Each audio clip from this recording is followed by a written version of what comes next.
Well, so that's a thing. Oh, I know. That's what Tiger Woods was doing.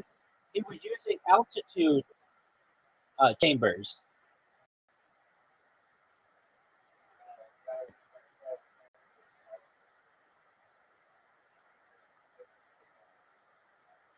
Yeah, that's right. But I do remember that was somehow involved. These altitude chambers and this Dr. Ferrari, and also, okay. So do you know who Barry Bonds is? Oh, yeah. But the thing that made him really good was not the steroids. It was this arm brace that he had. Google Google Barry Bonds arm brace.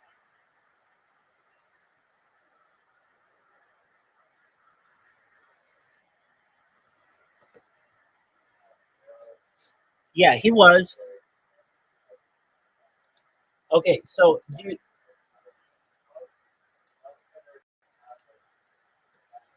not like that.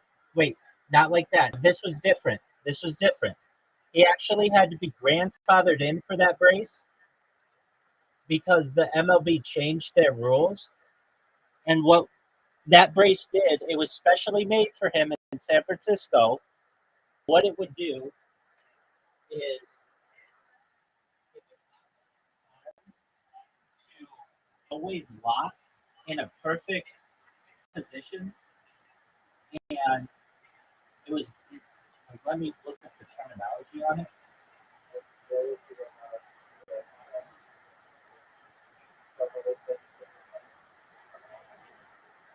Right, exactly. And there was an argument made, hey, how are you going to let this guy have this giant brace?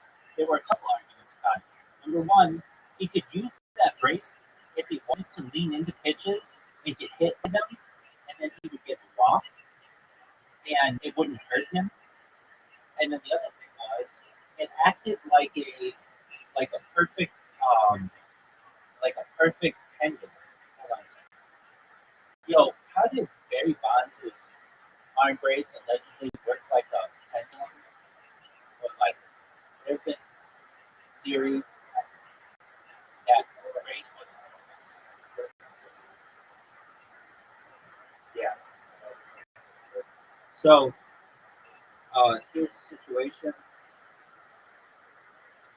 It was a large hinge protection elbow guard, but the allegations were it was an extension aid pendulum. The brace was thought to lock in his front arm, keeping it straight like a lever or pendulum. This could help him create a more consistent swing point, extending the bat head into the hitting zone bar. And it also allowed him to crowd the plate. With the brakes protecting his elbow, Bonds could stand closer to the plate without fear of being hit. This shrank pitchers' options, fewer inside pitches, more pitches over the plate. It was custom built. And so the MLB eventually restricted the size and design of protective equipment because of him. Isn't that interesting? And now he's got ranking.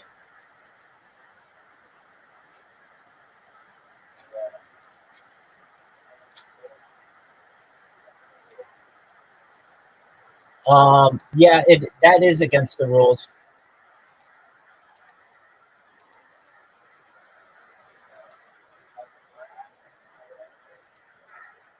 Yeah, but it couldn't lock into place. But nobody ever got a chance to look at it. And he was also part of um, a an organization in San Francisco called Valco, which was Bay Area Laboratory Corporation, and they developed these tubes of drugs that were exposed in a Sports Illustrated expose. One of them was called the cream, the other was called the Clear. And basically, what these things would do, they're like topical ointments that allows you to get steroids into your body and pass. Like basically, the cream allowed you to get the steroids and the Clear would make it so that you would not be found doing steroids on a drug test, something like that. Anyway, so that's the Barry Bonds one. Now,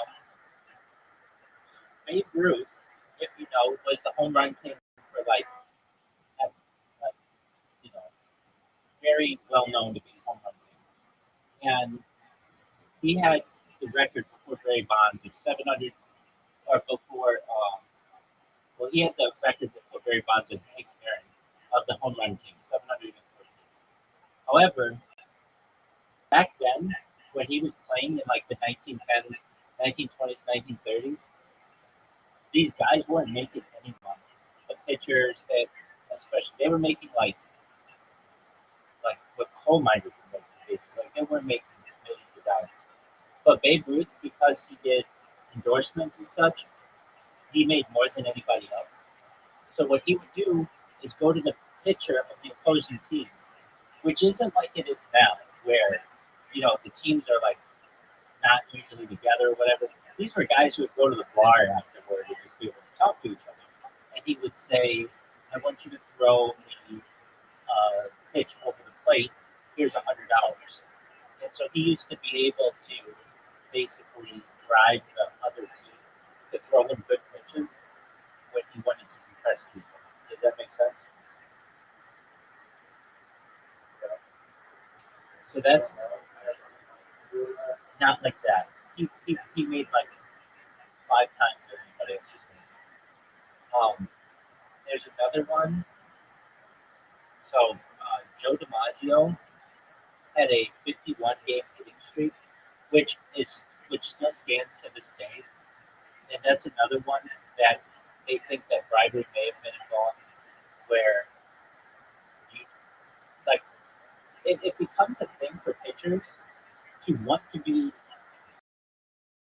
part of history, and so they want to be one of the pitchers who had the game-winning hit off of them, or the like Babe Ruth's 714th hit was off of my grandpa kind of deal. They become part of history now. So you may be like, well, would they want to strike it out? Yeah, they do, but there's also something to it that if they're going to get bribed, plus they're going to be part of history, that's exciting for them as well. Talk about basketball. So the Michael Jordan thing. I don't know if you're aware, we may have talked about it before, but do you know Michael Jordan played baseball?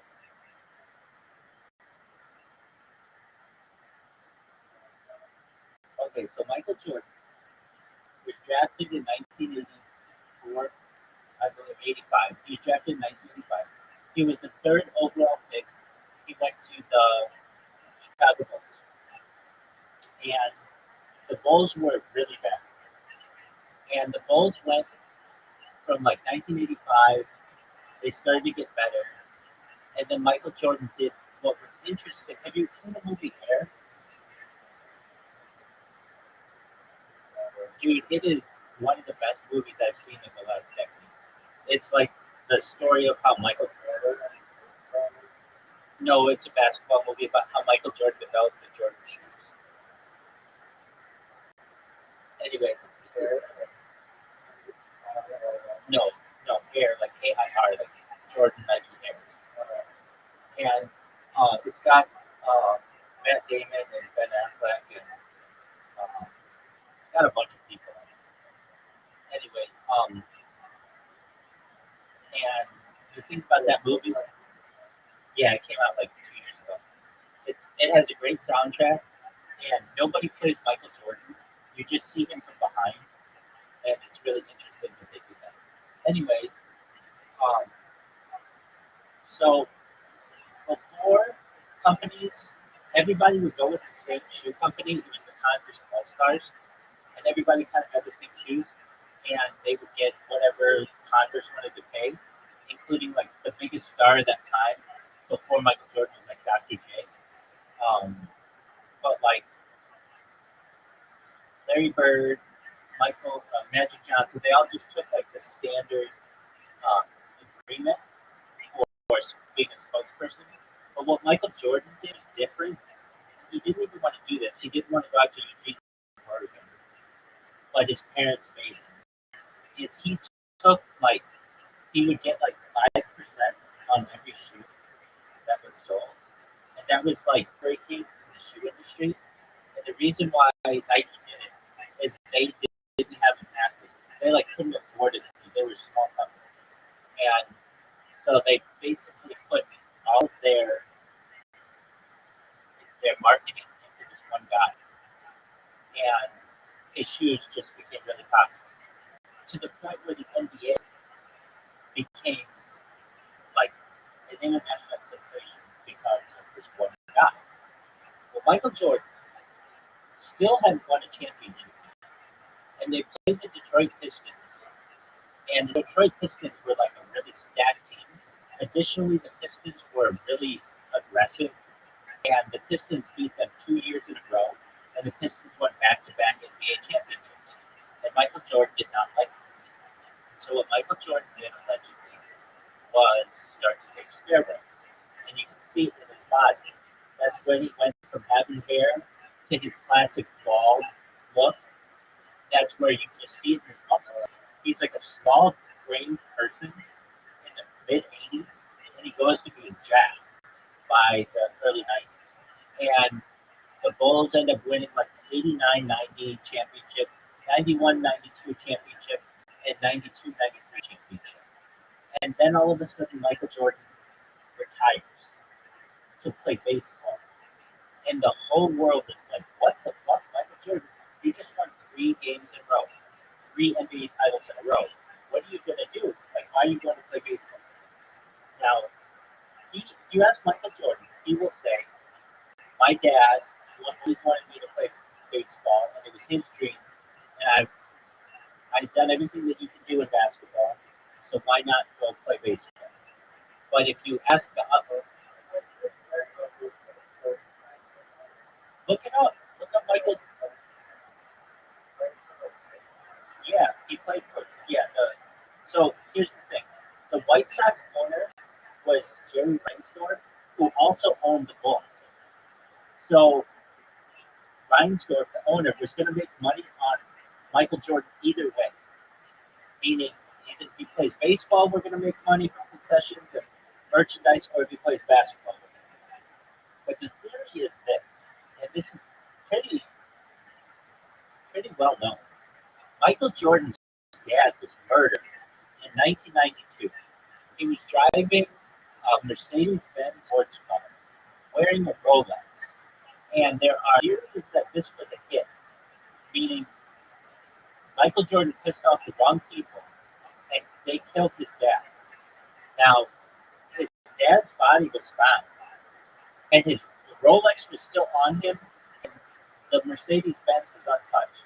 Like, basically, they just killed this guy, but they didn't steal his shit. And, no, it was in maybe North Carolina or something. I'm not sure where he died.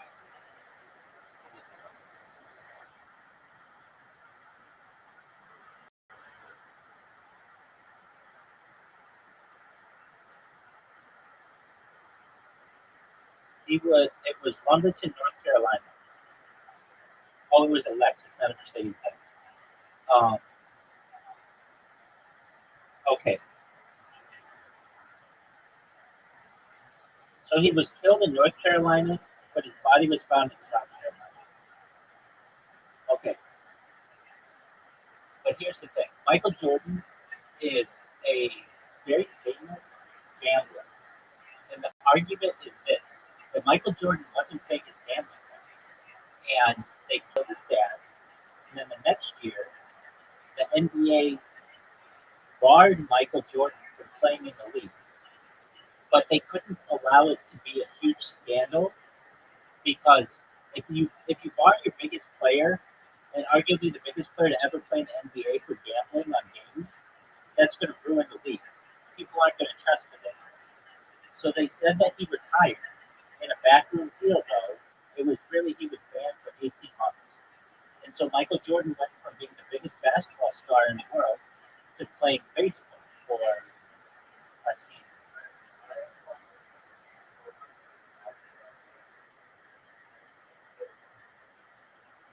If you've ever seen Michael Jordan with people, like if you've ever seen the documentary that they did on Netflix called um, Last Dance, Michael Jordan bets on everything. He's bored and he has so much money. He likes to intimidate people. So he has owed people on the golf course tens of billions of dollars. And it's very well known that when he goes to casinos, he doesn't pay his bets. He says, I'm Michael Jordan. Like, you paid me to be there. And if I lose, I don't have to pay. So these casinos all around the United States have banned him from playing there. And um, yeah, but he doesn't his gambling bets. But look at his gambling bets in comparison. This is an interesting fact. And that's not lit. That's just because he owns the Jordan brand along with Nike. But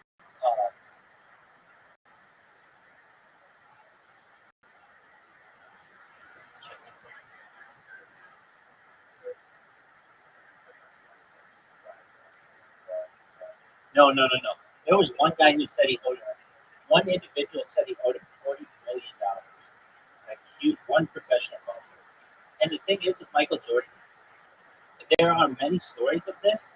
They'll play poker. They played poker one time for 36 hours straight. Hold on, let me. Fuck, my browser.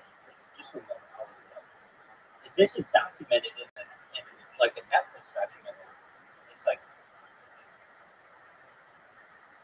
what are some alleged Michael Jordan gambling stories? Like, didn't he play poker for 36 hours? And didn't he owe somebody like $40 million for golf? And isn't he banned from a bunch of casinos?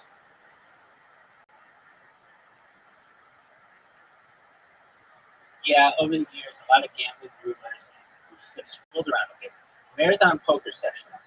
Jordan was known for playing high-stakes poker games that could go on for 24 to 36 hours straight during the 1990s.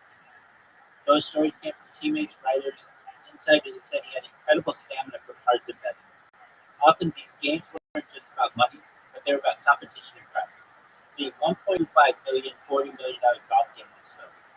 In 1992, San Diego, in 1992. So this is right around that time when he went from golf to, from basketball to baseball. A San Diego businessman named Richard Esquinas wrote a book called Michael and Me, Our Gambling Addiction, My Cry for Help. Like, this guy wrote a book about gambling with Michael Jordan. That's how big a problem he had. In it, Esquinas claimed that Jordan lost 1.25 million to him in golf bets, but that after negotiation, Jordan only paid back 300,000. Esquinas also alleged at one point Jordan had gambled away over $40 million on golf alone. $40 million back then. That's a huge amount. So this isn't.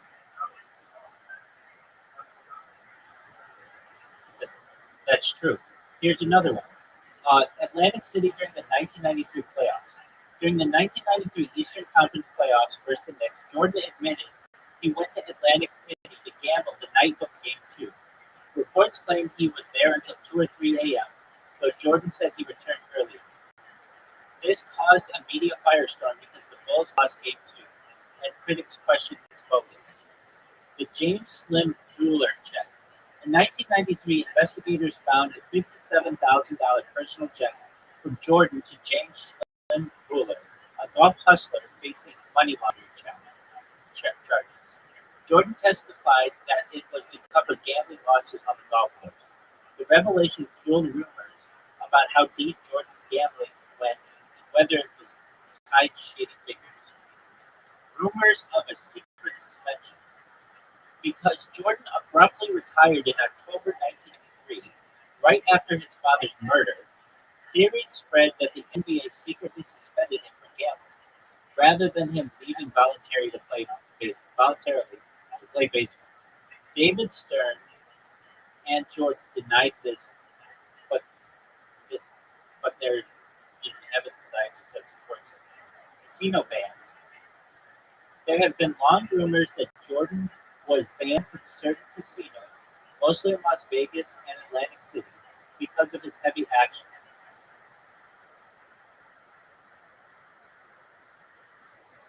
So, I mean, that's a lot of evidence, is it not?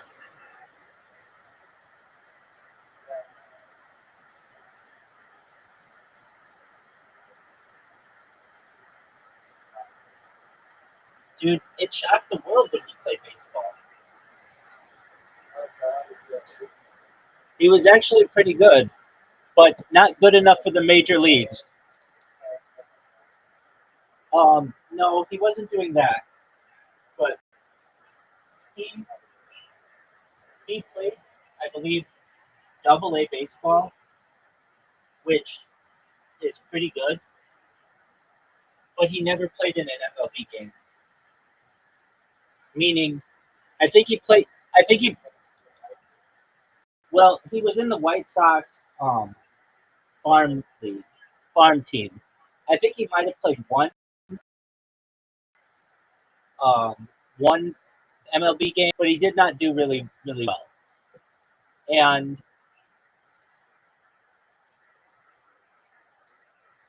there's like all this speculation. There's an ESPN 30 for 30 on it. It's called Jordan Rides the Bus, and it's really funny. So he spent a year in Birmingham, Alabama, and Michael Jordan was a phenomenon at that time.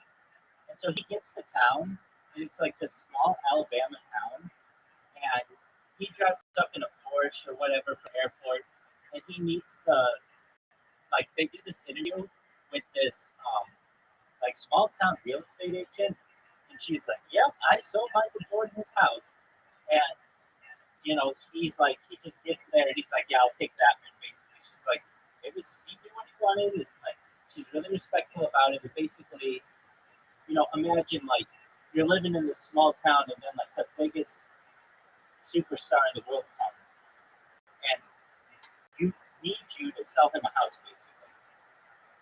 And so he spent a year in like Birmingham, Alabama, and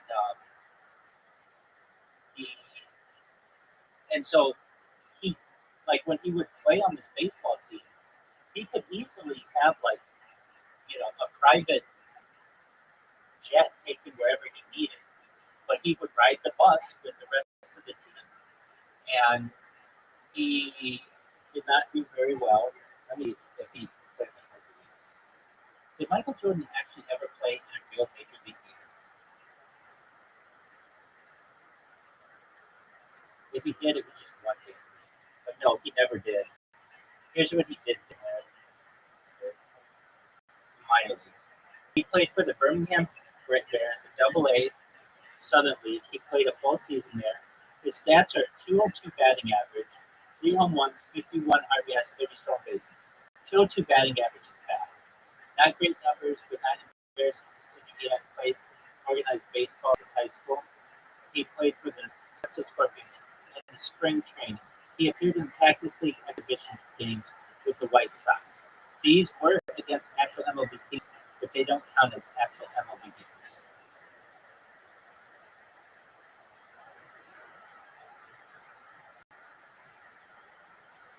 Isn't that an interesting one, Riser?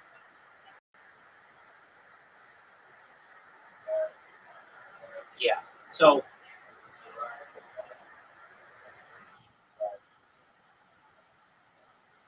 yeah, it's called Jordan Ride to the Bus. It's one of my favorite um, what do you call it? ESPN 30 for 30s. Do you ever watch 30 for 30s?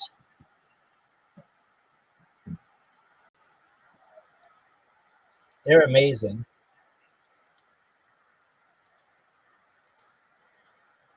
They're like these, yeah, sports documentaries that ESPN puts out, and they're really interesting.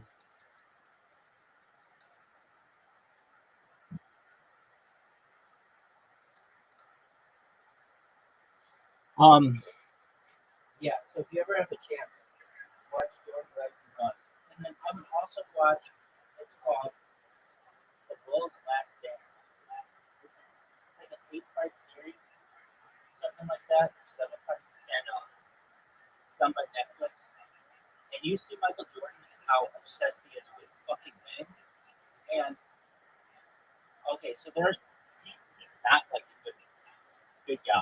Like there are a lot of he has this like squeaky clean image, but there are a lot of really bad stories about him.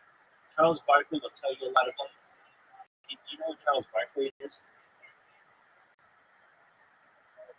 And so like Charles Barkley, I think, has said that Michael Jordan owes him a lot in gambling. And here's what happens. It's like um, let's say we're gambling against each other. I end up owing you $20 million. Well, I'm Michael Jordan. Could I pay that? Yeah. But why don't I just sign a bunch of stuff for you, and I'll give you a check for 300,000. We call it even. It's like gambling debt. It like didn't. It came out of nowhere. It's not like I had to buy something for you or whatever. So eventually, you just say, yeah, whatever. Because if not, you piss off somebody who's really powerful, and you don't want to do that either. Especially in the basketball world. And so here's another thing people don't know: the NBA is basically run by Nike. And if you're like, what do you mean by that? So Nike eventually became this powerhouse in selling shoes and recruiting young basketball players and signing them out of like high school and college.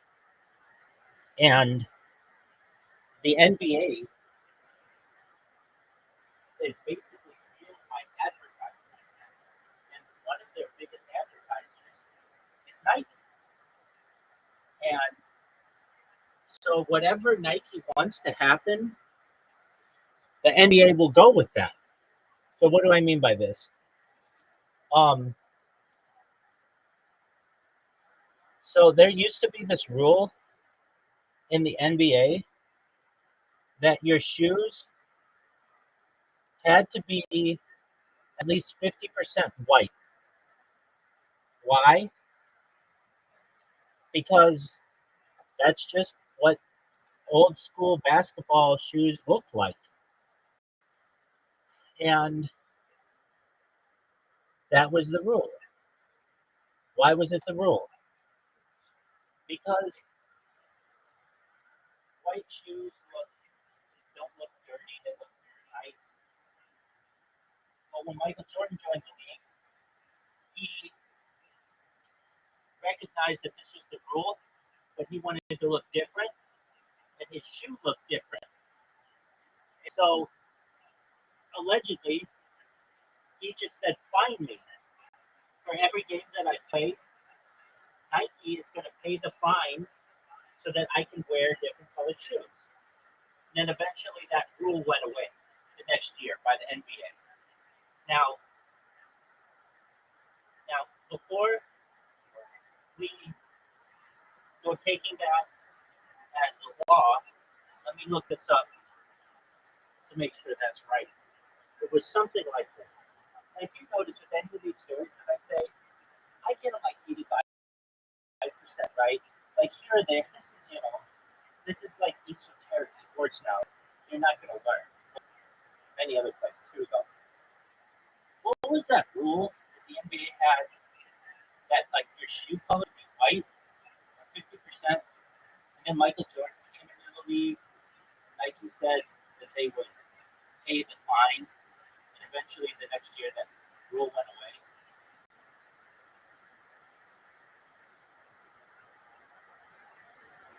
It was something like this.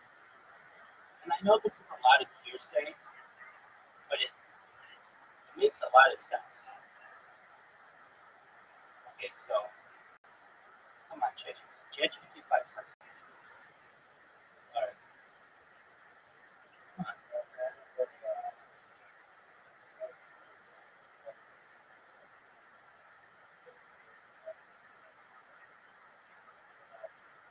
It sucks. Okay, here. It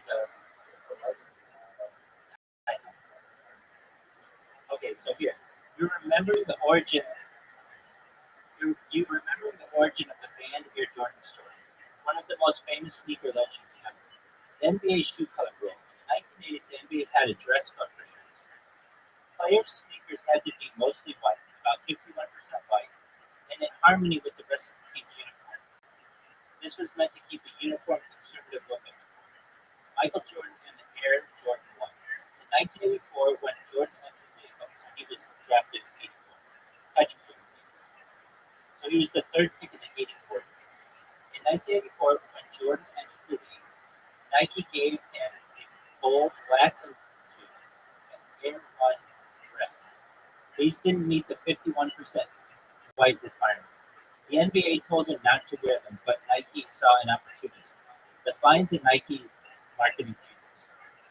Legend has it, every time Jordan wore the band shoes, the NBA fined him $5,000 per game. Nike allegedly paid the fines for him, and then used the band story in advertising, making the sneakers instantly rebellious. Reality check evidence suggests Jordan mostly wore the Nike Air shipped a different shoe when the NBA issued warnings, but the Air Jordan 1 got the myth intact. What happened after?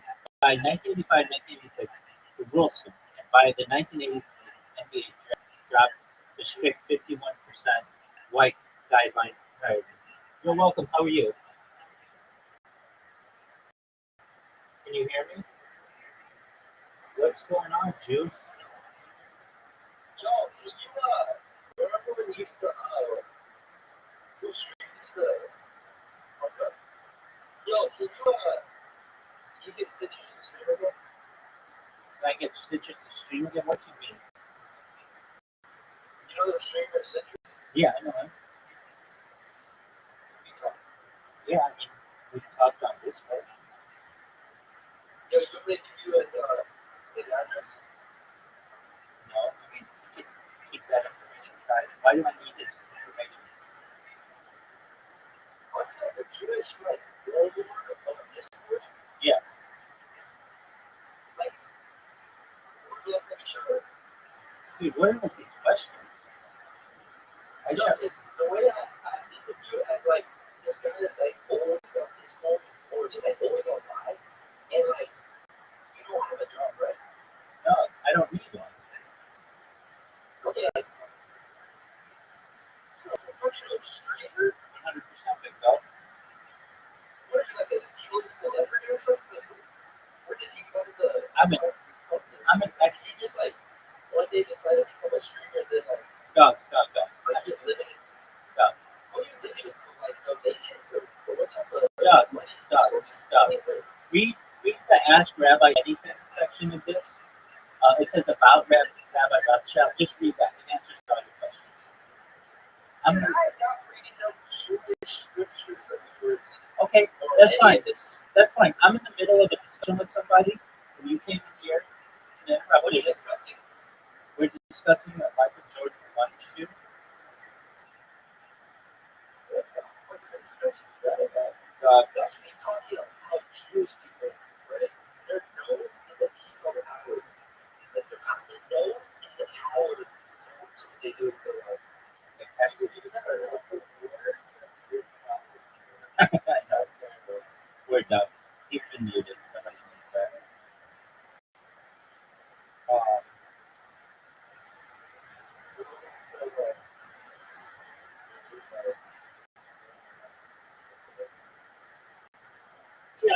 does that? Okay, just a moment. I want to continue reading that because it's really interesting. But do you see how even in the 1980s, like the NBA started making concessions to um, Nike to change its rules?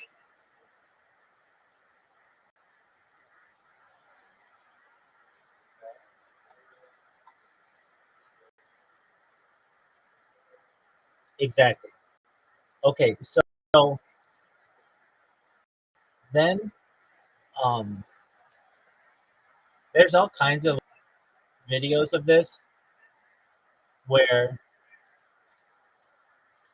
Michael Jordan would get every foul call, like even fouls that were not even close to being fouls, he would get them so that everybody was afraid to play deep because he was like untouchable and you weren't allowed to play defense against him. I mean, guys did, but then they would get into foul trouble really quickly. And then if you get too many fouls, you get kicked out of the game. Um, so there's this video I've seen that you'll never see on NBA highlight film, but it's like let me see. Uh, I saw it on TikTok, and like TikTok is good for that kind of stuff, where it just needs to be uploaded for people to see. Like it's not going to be online forever, right? Because like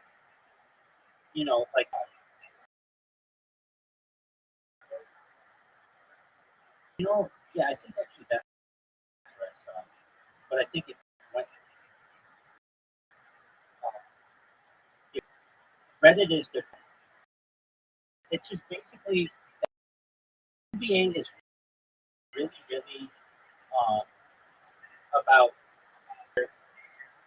um, so well. So you're not allowed to post anything of the NBA without the express written consent. I'm sure you've heard that before, right?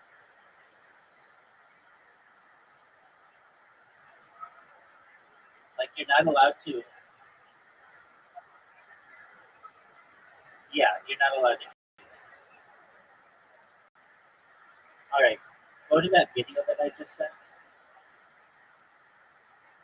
and I'll watch your video.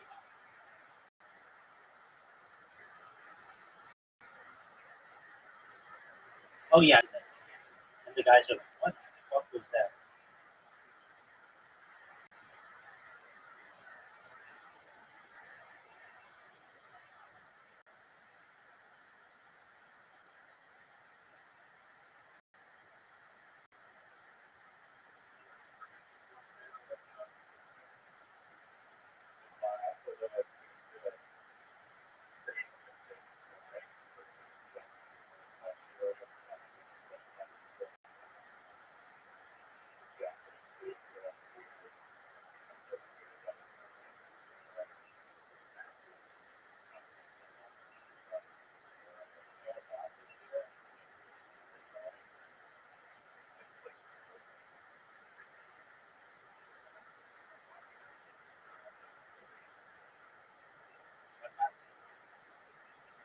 Go to what I just said.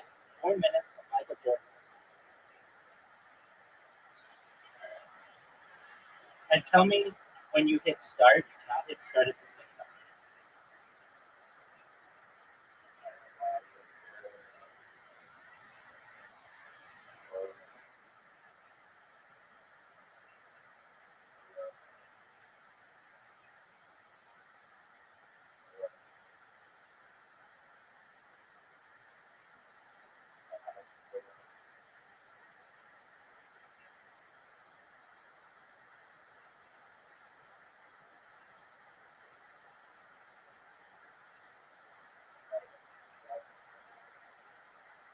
Okay, so it's going to be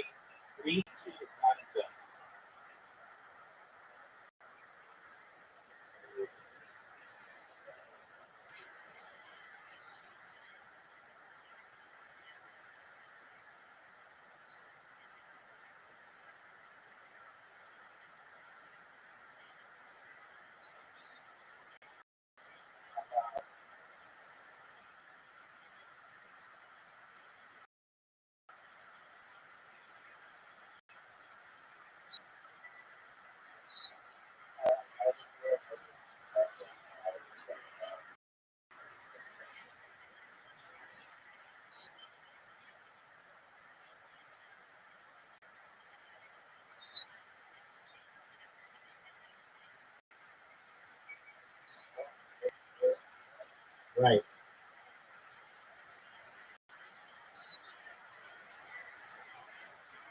That's an excellent point.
Yeah, you're allowed to touch that.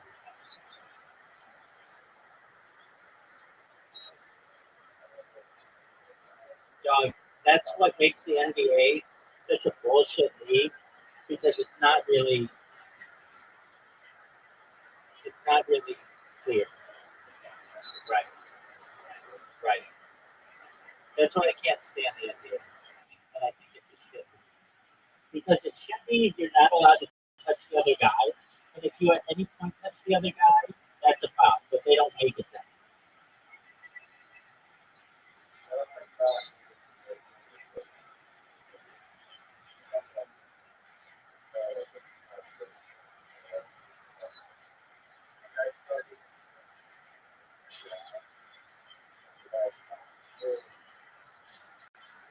Right? He shouldn't be able to charge. He shouldn't be able to charge. He should just have to shoot a jump shot. Like that's how basketball's supposed to be.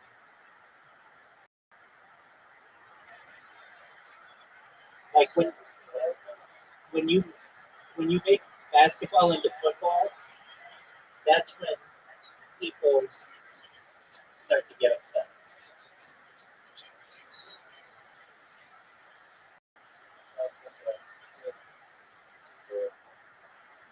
No, football is really vague as well.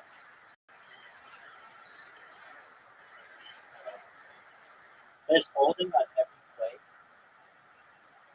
It's just what the referees want to call.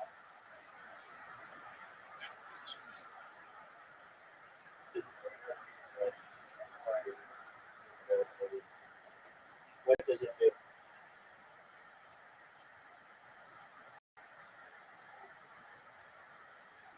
What does my video do?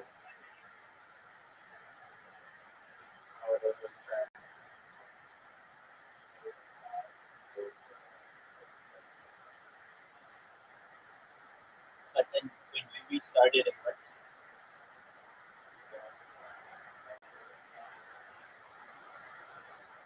Okay, so the other thing,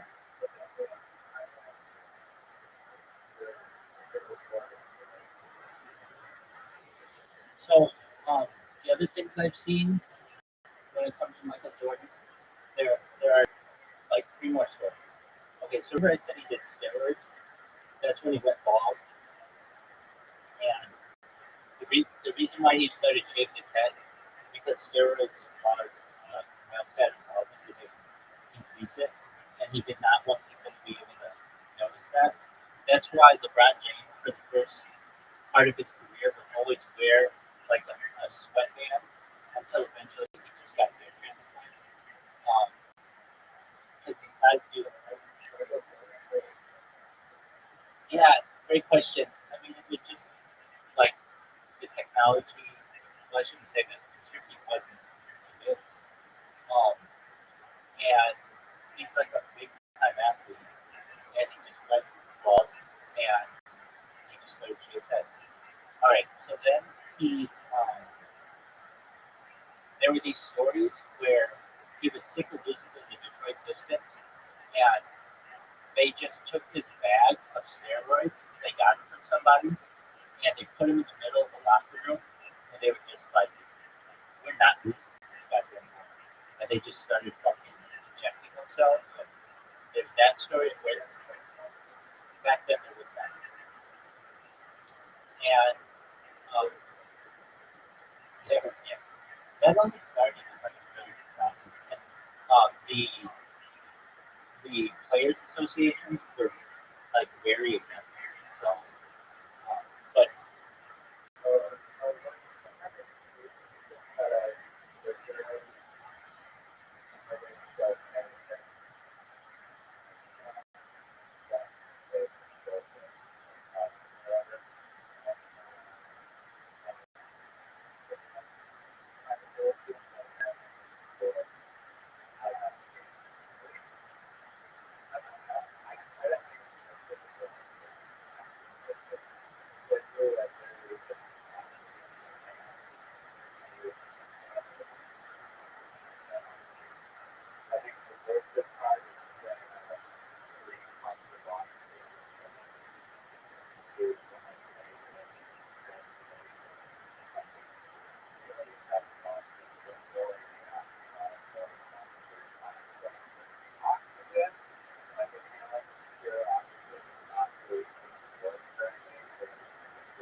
um, okay, so Jordan also was very competitive, as I said, but he didn't want anybody to be considered like even close to him.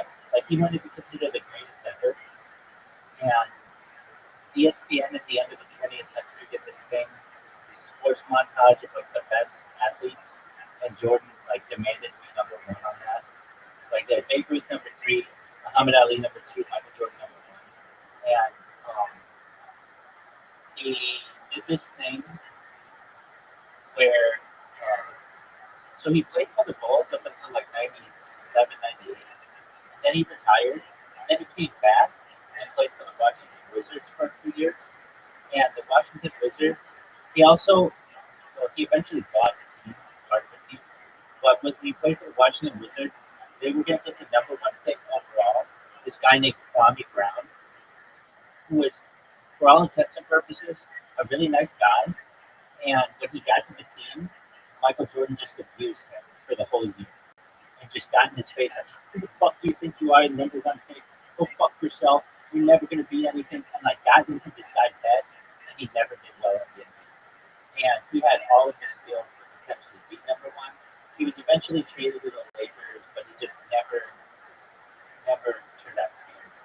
Then there's this other story of Michael Jordan, and he would do this against young people.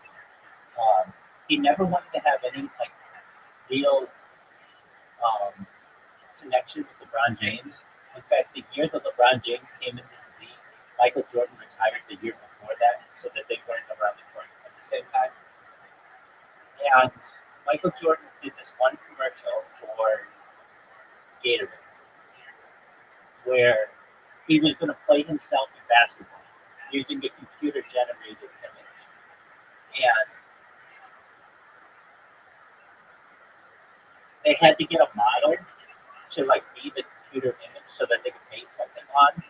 So they took a really good basketball player, some guy who played like Division One somewhere, and had Michael Jordan play against him. Michael Jordan just had used this guy verbally and physically for like an entire game, to the point where this kid was like, this guy was my fucking hero, and he turned out to be just the worst fucking human being I've ever met. Where he was just like he would just be really mean, and at no point was he a nice person. And it was almost like Michael Jordan was fighting an internal battle. And um,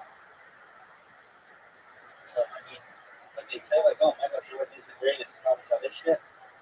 That's cool, but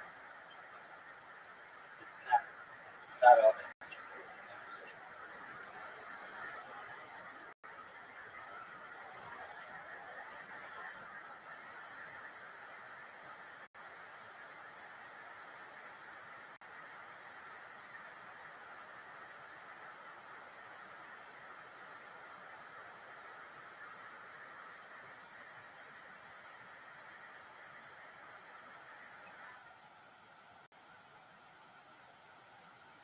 Forget us.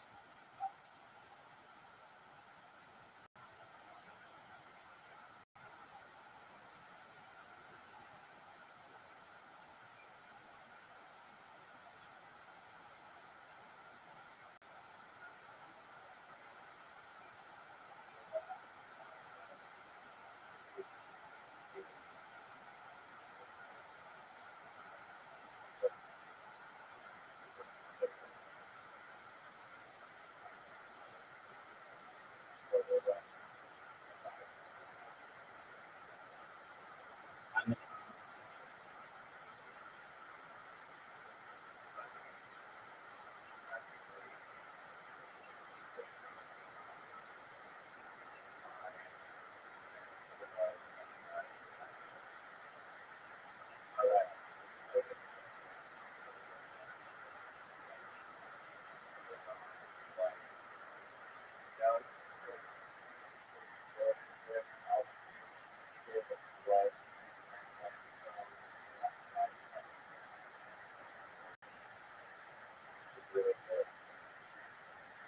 steroids.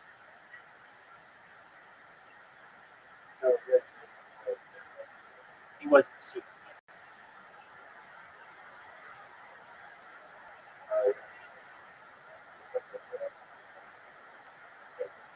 Right. His head got bigger, literally. His arms got bigger. He was able to jump higher. I mean, he wasn't like. I mean, I think he won Rookie of the Year, but when he came in the league, he wasn't like LeBron James, like where he was instantly the best player in the league.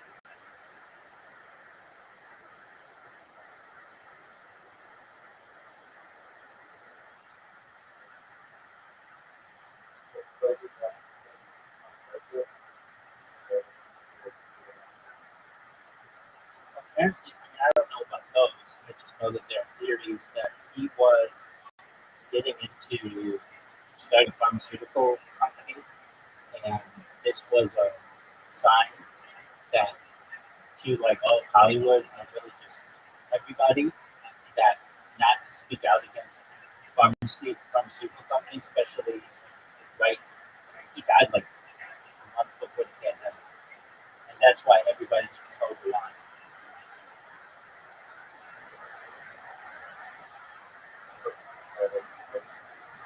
Nobody spoke out about uh, bodily autonomy.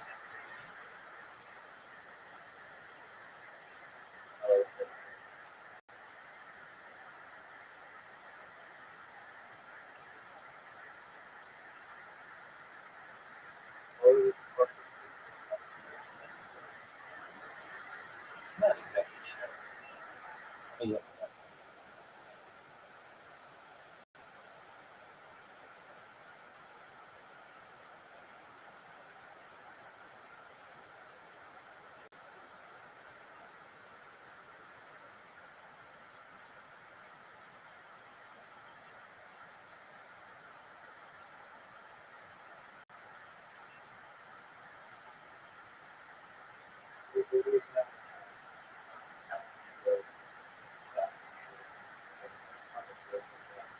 McAfee.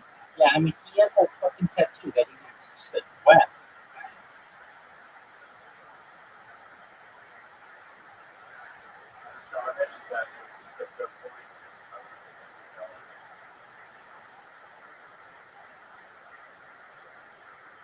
Ham as well.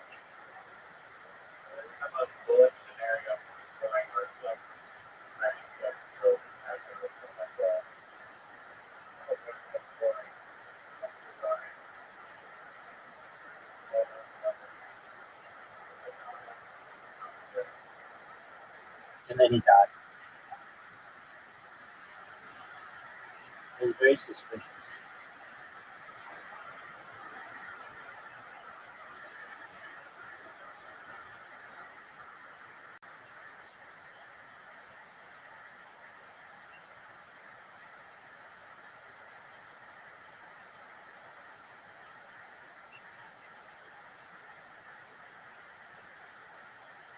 Okay.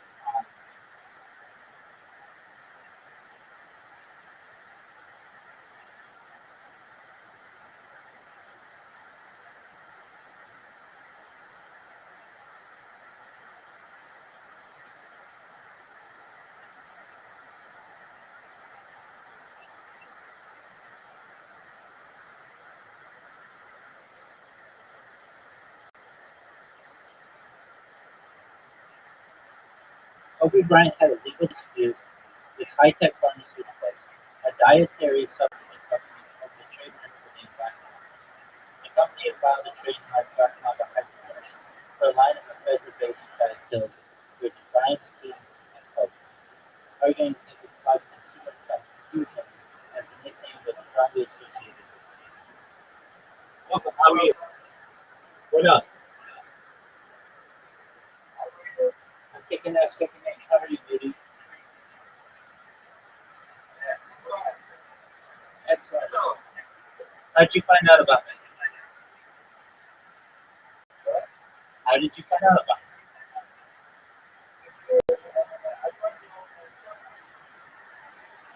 You don't know.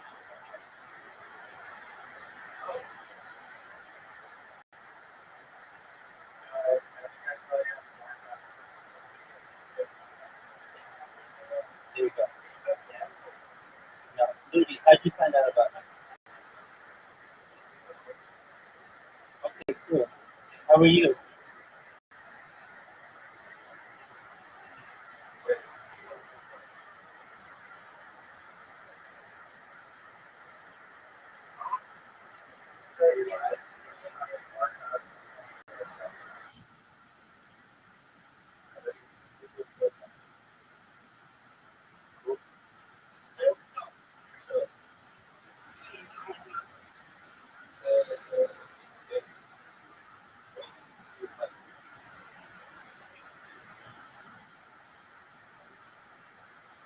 Uh,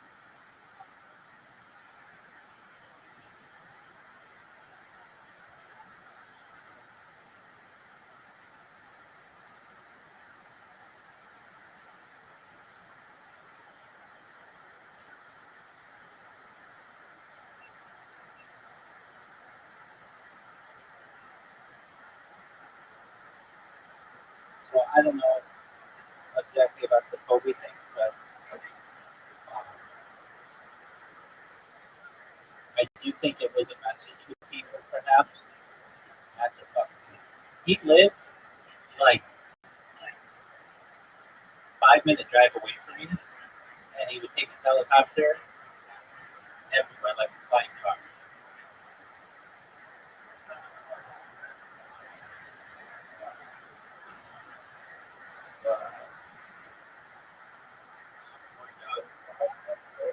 Yeah, he lived in an area called Newport Coast, which is which borders are that.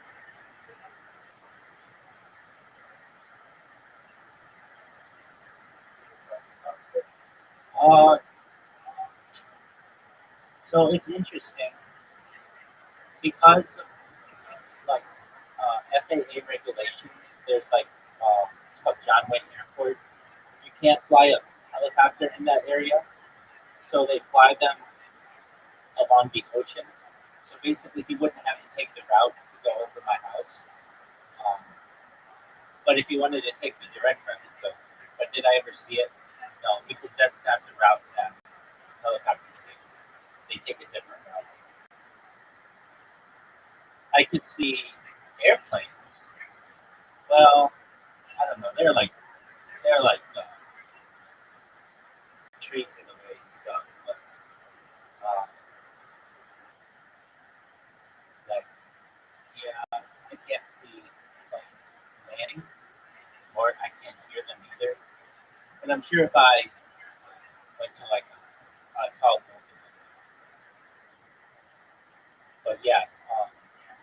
Now he didn't die like 5 minutes away. He died on the other side of town. He died in like near Colorado, which is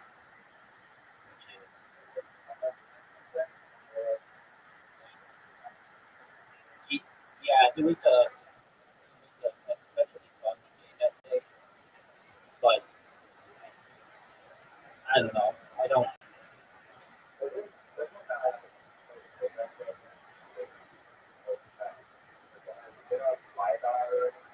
Yeah, I mean they've got elevation detectors, so I don't know how much I believe all of this.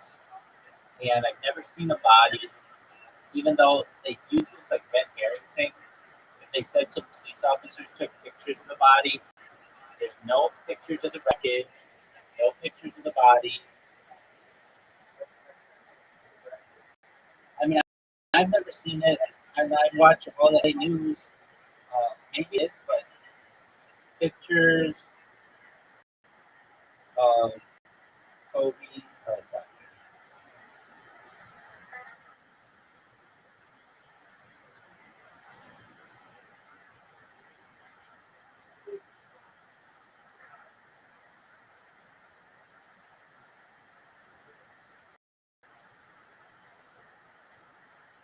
okay,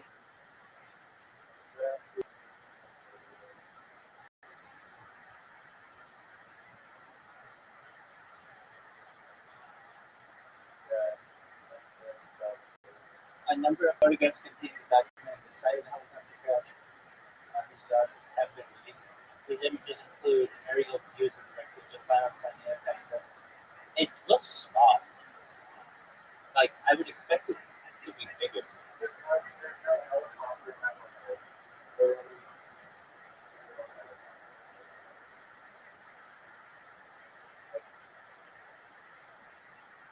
Like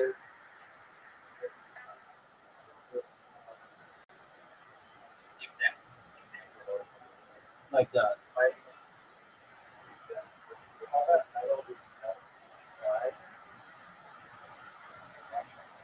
it's just a small amount. Like I would expect it to be bigger. And like there would be propellers and stuff, like a tail.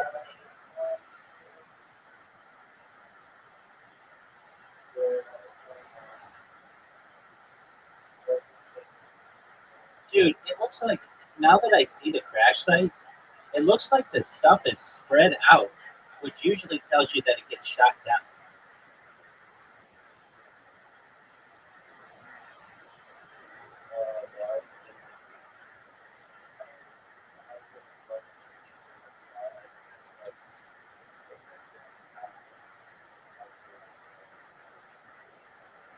I'm looking at them from the LA Times, and there's like a bunch of it isn't all together. Like when you type in LA Times, helicopter crash site Halifax.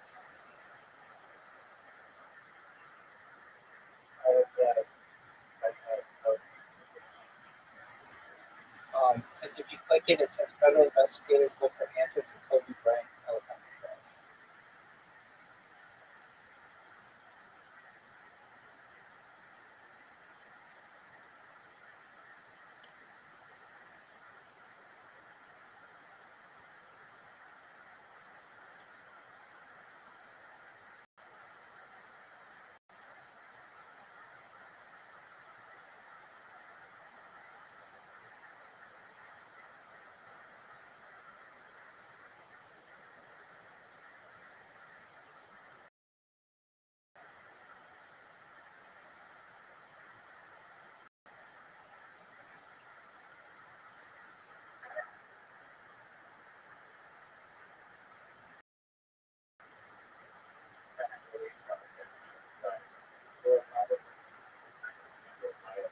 Well, I'm not saying that it just if you put a bomb on it, a bomb could cause that. I'm just saying like if it just crashes on the hillside, I expect all the shit to be right in the same pile. I don't expect it to be spread out at all.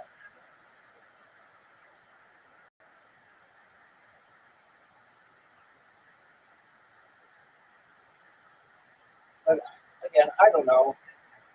That one, I mean, there are no pictures of the bodies, which I don't understand. Now, here's the thing: if you listen, there was this cop or these sheriffs that said they had pictures of the bodies, and they had them on their cell phones, and a bartender in like Ventura County overheard this and reported them, and allegedly like they had to get them off their phones or whatever. But I don't know. I don't understand when somebody dies, they don't take a picture of it or publish it. I know that can be seen as like glory or whatever, but then you know what happened.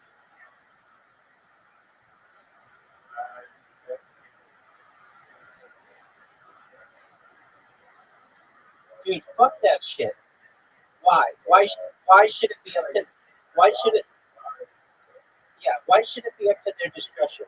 It's a part of human events. We shouldn't get so wrapped up in it.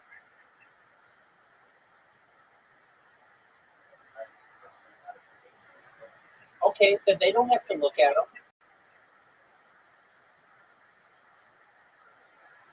No one's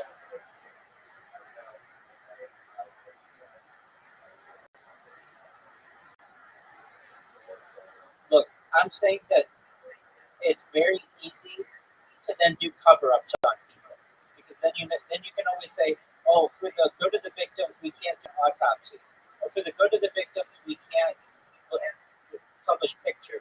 When those pictures or those autopsies would be the thing that might be able to show foul play.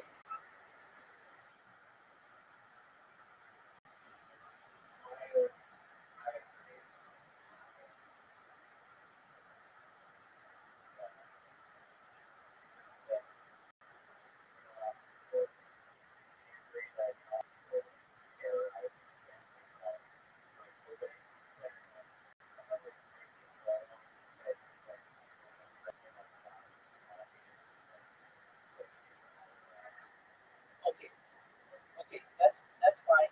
There are other laws for that, but I still think that should somewhat be illegal. Should somewhat be legal. Um, what's stopping me from just taking? Yeah, in public areas, in public areas, in public areas, absolutely. Why shouldn't it be? That's a that's free speech.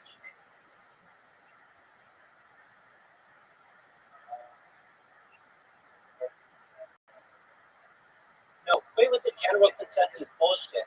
Because here's the thing: when you start to restrict freedom of speech, freedom of the press, then you start to constrict people's ability to express themselves. And I'm not a fan of that. But that's another discussion.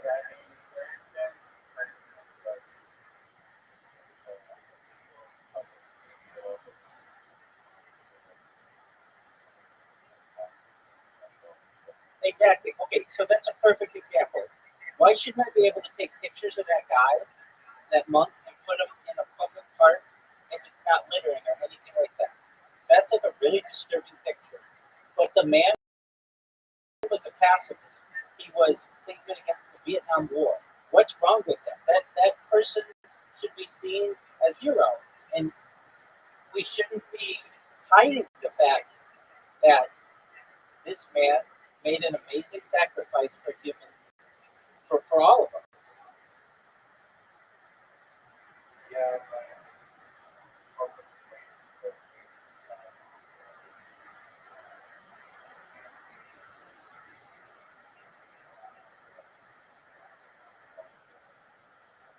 Wait, quit with that bullshit, man. Quit with that bullshit. That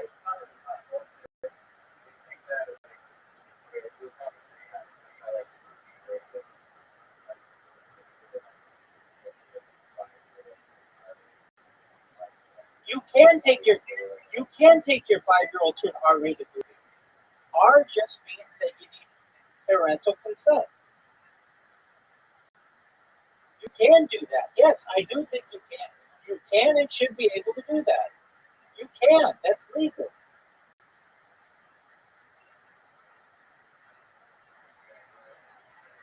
The only one that it's illegal for which it.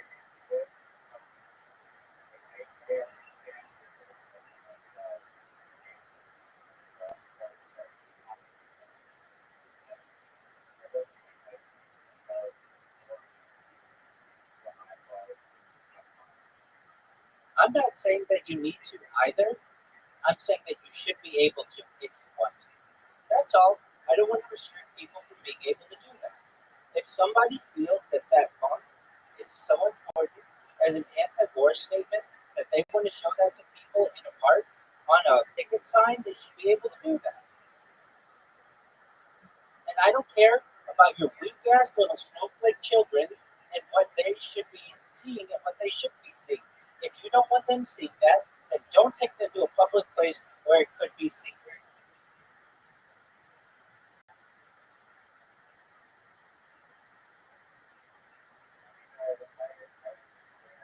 Because when people start, you have to understand, when you start to restrict that, then you start to restrict people saying, just with the sign, no more war. Well, then what if a little kid sees the word war and they're going to ask about the word war? And then a mom or dad is going to say, well, I don't want my kid being exposed to the word war. And then you can't pick it anymore.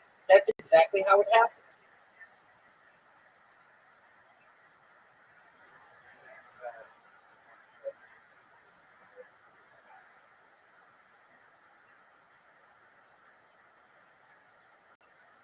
This is a question I ask myself all the time. And in an ideal world, no.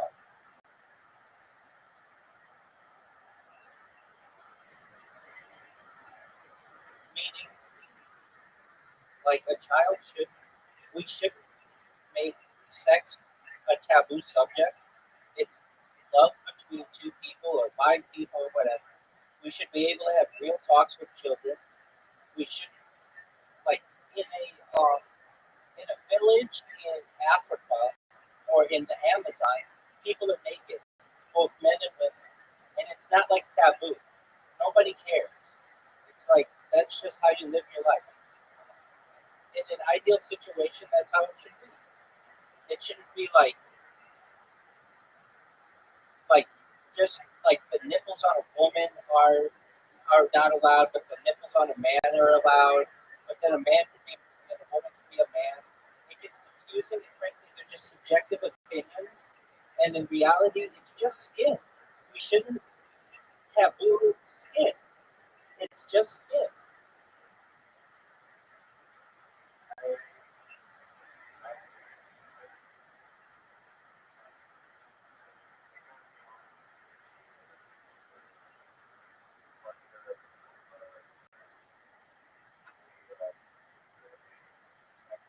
Wait, wait, and I understand that.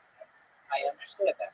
And if a parent wants to prevent their child from seeing that, they should be allowed to do that. They should be able to raise the children the way that they want to raise them. But that, in my opinion, you,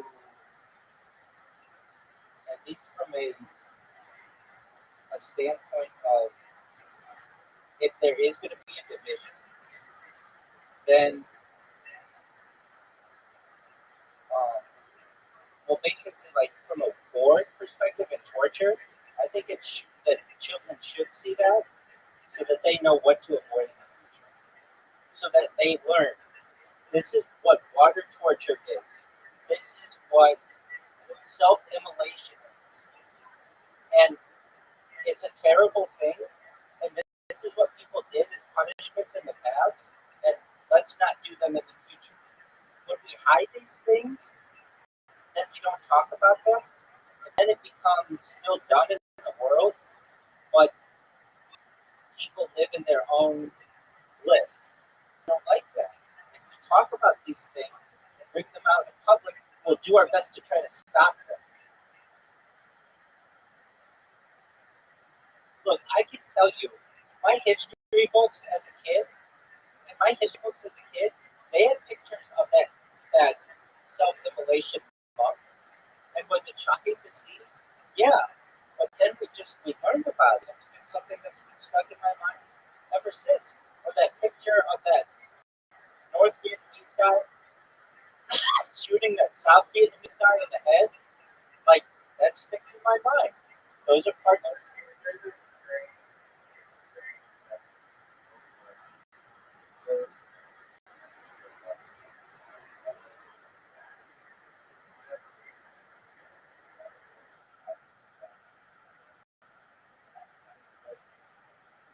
absolutely.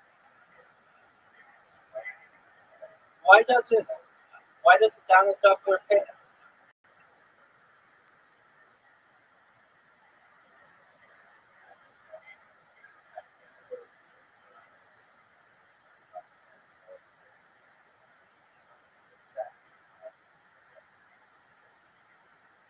That,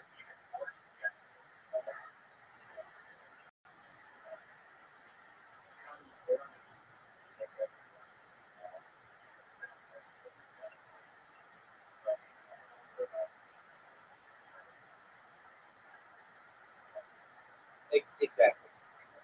Though most horses that I've seen don't have feet, but maybe they do. I just don't look at the underside. But 100%.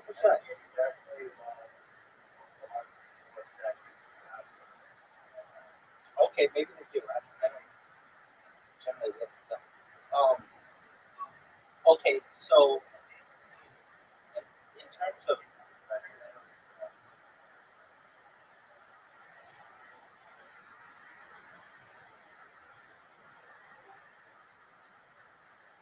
and I think the whole wearing clothes and stuff, I mean, it goes back to the Bible, but in my opinion, it's control. It's a lot, it has a lot to do with controlling people.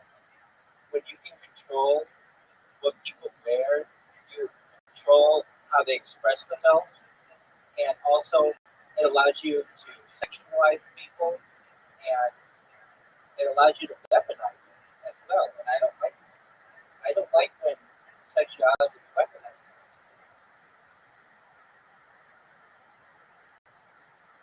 Can you hear? There you go. I don't like when sexuality is weaponized.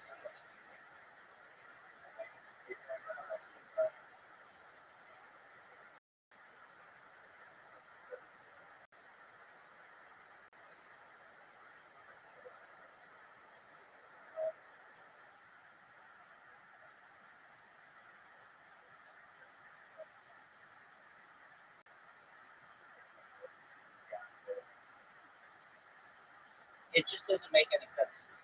You can have a brand new baby on Facebook and show their genitals. You can show them in a bathtub, show their genitals. But then when they get to be like 2 or 3 or 4, then you can't do that anymore. But nobody really knows the age. Doesn't make any sense.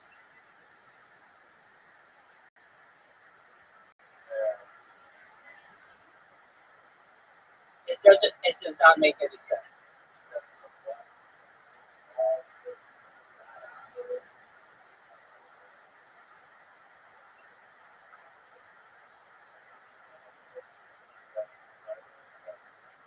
Dog, dog. They got their own problems, and that's that's like a mental disease that they have or whatever. I'm saying it doesn't make any sense. There's no firm line drawn, and I don't think we should sexualize it.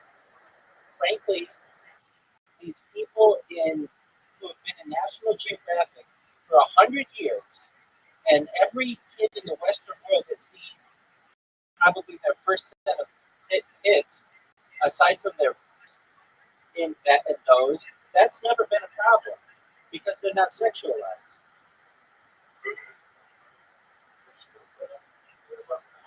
Yo, what up, Pam? How you doing, baby? Kicking ass, taking ass. Every day's a holiday, every day's a feast. What's good in the hood? I just asked you that question.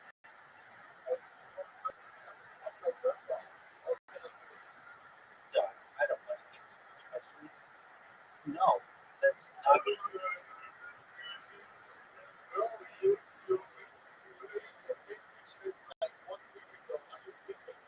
Doug, I wear this because I am sponsored to wear.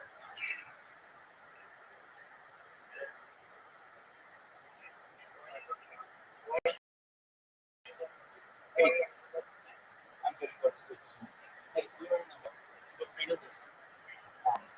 Yeah, so right now. Oh, let's go back to the sports. Oh, well, just go back to the picture. So, okay. So you.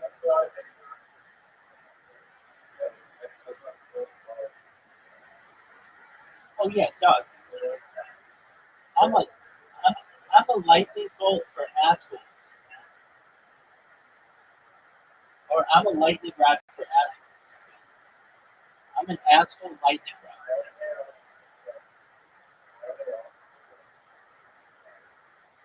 Okay, well, most people just ban them, but I don't. I entertain them, and a lot of times because I want more and more people in the server as long as they're 18, and sometimes like those guys, their friend is much nicer than they are, but I don't want to ban them because I like their friend. A lot of times like people come in here drunk, people just come in here and yell the N word. I get a lot of people who have special needs and behavioral issues. I think Discord and the internet in general is full of these people. I get people who are generally seen as abnormal. Yeah, why? I think the internet needs these people. Normal people have children and lives, and they don't have time to be on these are like the fringe people of the internet. And um, then again, I leave my camera on in a bunch of discords and invite people to come in here from any background. Literally, the only thing that you have to be or that I ask you to be is 18 years old. So anybody else in here, I'll let them here. And so long as you don't outwardly cuss at me or use, I'll even let people use racist remarks until I tell them that it's not appreciated, that I don't let them use it. But I mean, I don't just immediately get them use it. Um,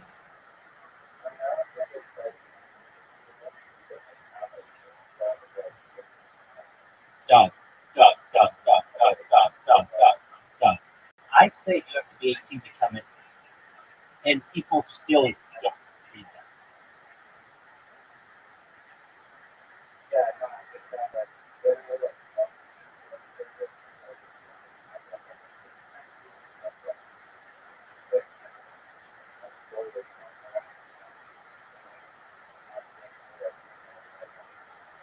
Right?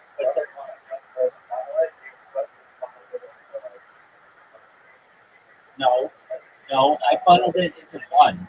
It's do as thou wilt, just don't fuck up. That's the rule. It says it at the top. I do have a set of rules.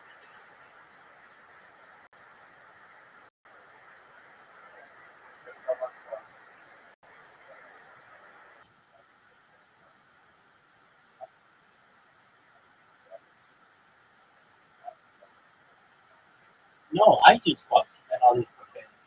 That's fine. Yeah, I mean that's different. That's different. I don't like people any make fun of any people specifically, and I don't tolerate it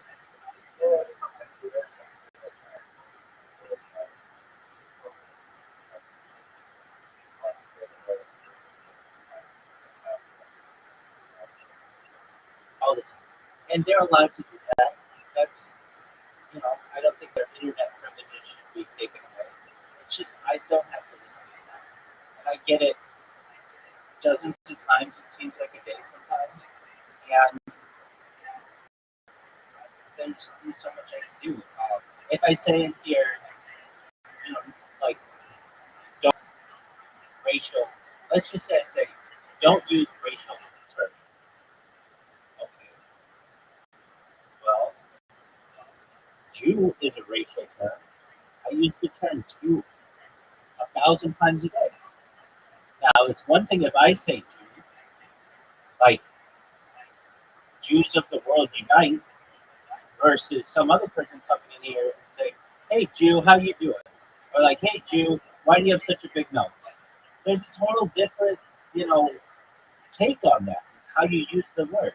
Or I'll get people who come in here and be like, "Doug, you're so cool. You're my enemy," and that's like a compliment. Or I'll get other people who come in here and be like, "You're acting like such an enemy," in a negative way. The N word can have a positive connotation. It can have a negative connotation. And Jew can have a positive connotation or a negative connotation. I get someone like Zeus, who sometimes just comes in and, because of Tourette's syndrome, says the N word. Should I have to ban him now?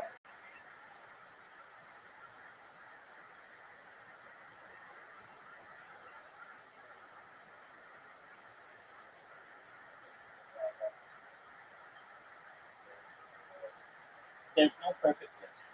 If I sat here and played security guard on people, then I would be incorrectly um, or subjectively determining people's behavior. When is it okay for someone to say the N word? What?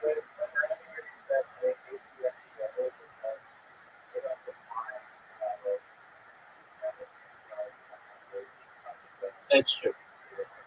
That's true.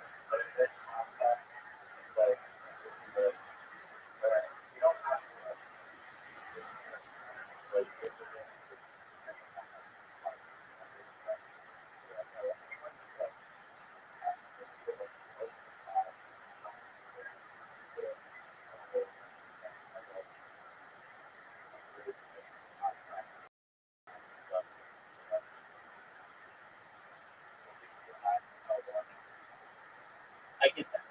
But then we would have kicked the suit out a long time ago.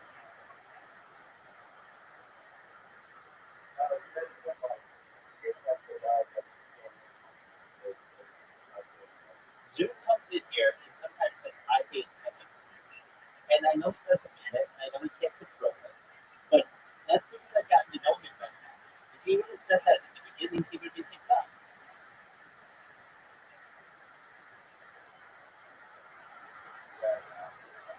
And how do I know? How do I know if he's doing?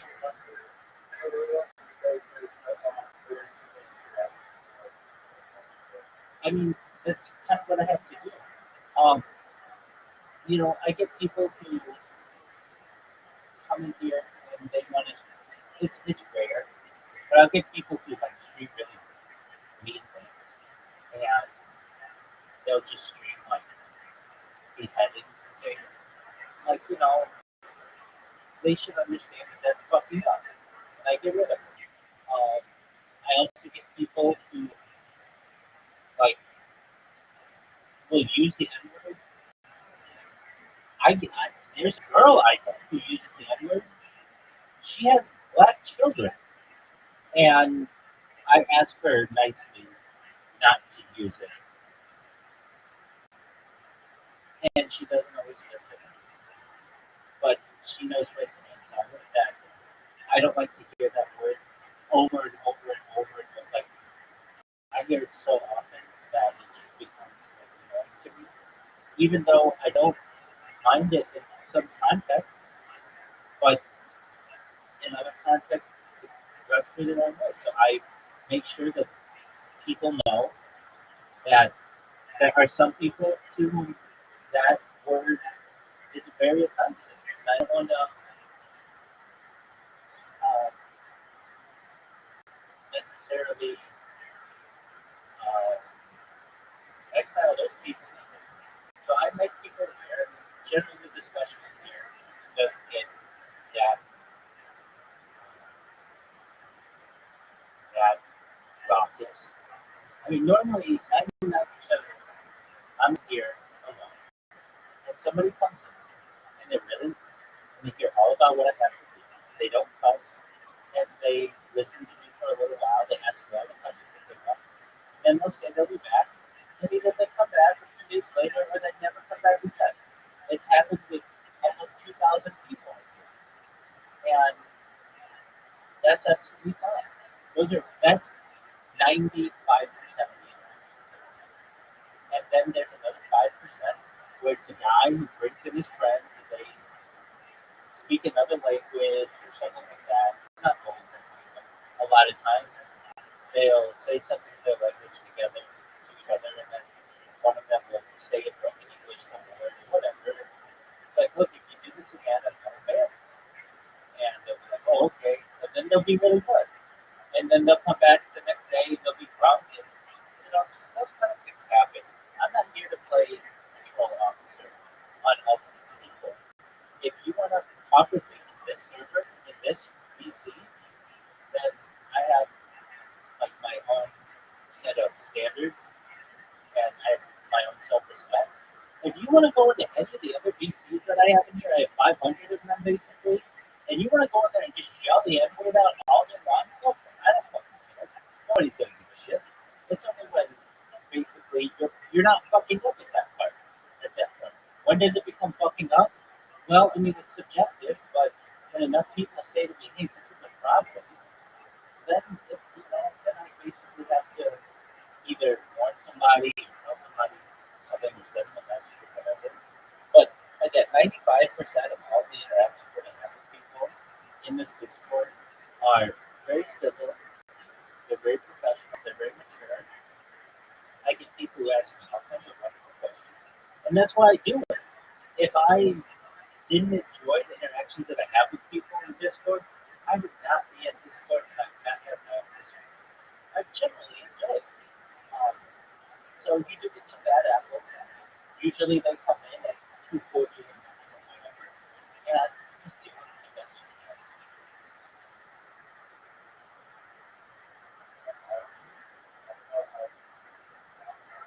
Yeah, so that's one that I don't always, and sometimes I do if I either forget to mute it or sometimes I just say, you know what, let them fucking wake me up. Let's see what happens. Especially like I'll go a little while. Like usually I get in a given day like maybe 4 or 5 new people who stay. Like I might get 10 people to join, but maybe 4 or 5 to stay. A lot of people just come in, they don't know what it is, they don't want to talk, or they're not 18 and they leave. Um, but I do get people who stay, and if it's been like a day and I've only got let's say 1 or 2 people, sometimes I leave the fucking uh, microphone on and don't mute and just let people eat me up. I though if I have a chance to think about it, usually I will try to mute myself. But I would say of the I don't know, I've been doing this like 1,200 days in a row, and of those I've only muted myself when I go to bed. Like I muted other people 30 times. It's not a lot. So I do listen to people a lot. Half the time it's Zoom that comes in here and he says, "Hey Rabbi," and I go, "What's going on, big dog?" He's like, "What are your thoughts on?" And he sometimes it's whatever. I'm glad that he was able to tell you to do it, and he was able to tell me okay, what was it? Yeah. Okay. So I told him this. So the guy who discovered autism Jewish, the doctor, and Jude says the joke is something like, "Do you think in the future when Kanye West finds out that the doctor who discovered autism was Jewish, that he'll try to say that he wasn't autistic, that Kanye West himself wasn't autistic in the first place to avoid that?" And it's like it's not really funny, and you need to know a lot about autism to know that. Like it's just like you know, I yeah, it's not. Again, I'm telling you, Riser, you may not agree with me, but if Zoot wanted to be on that television show, he would memorize 50 dad jokes, and he could play the world. He could literally go city to city if he just memorized 50 dad jokes. That's it.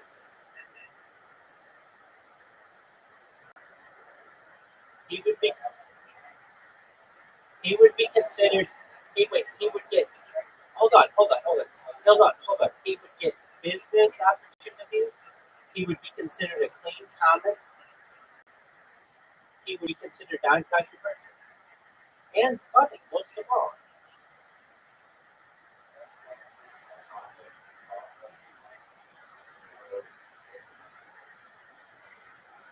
He could come up with his own material. He could come up with dad jokes.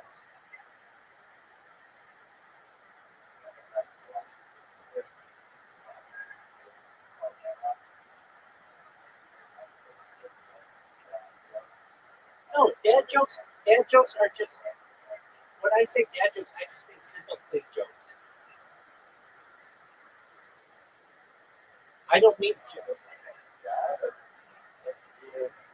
Yeah, dad jokes are simple clean jokes, not jokes about dads. No, not at all. No, it has nothing to do with dads. These are jokes that dads tell. Like, like, like, what did the buffalo say to their child when they dropped him off at school? What did the buffalo say to the child when they dropped him off at school? Bye, son. Do you get why that's like?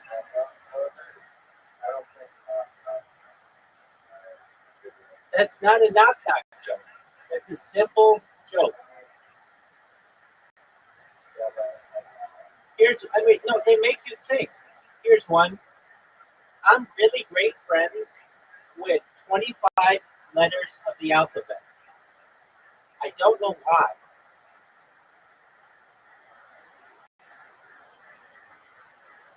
Do you get it?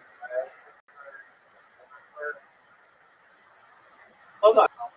Answer my question. Do you get it?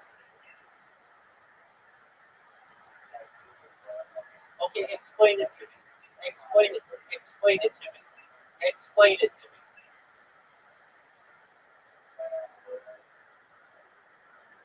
Exactly.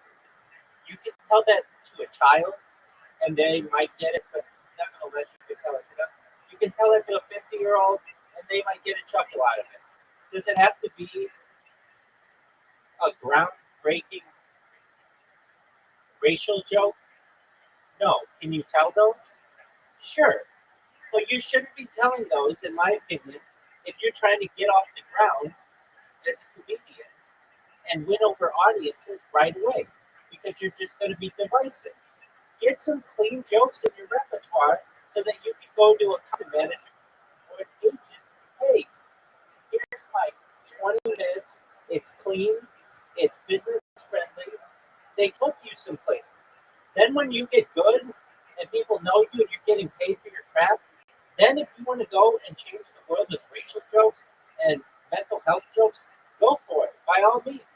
That's when you can do that kind of stuff. But you're not going to be able to get those gigs if you start with the mental health and the racial jokes.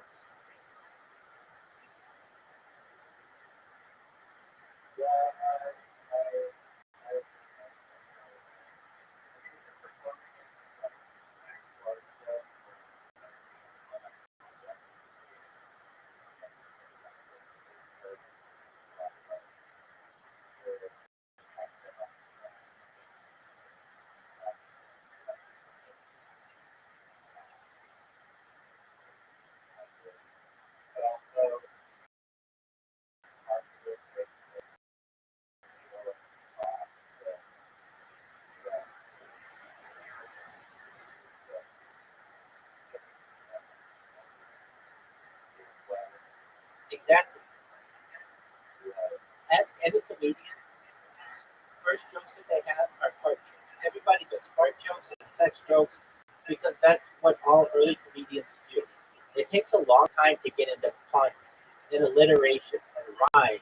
That's when you get into moving from comedian to philosopher.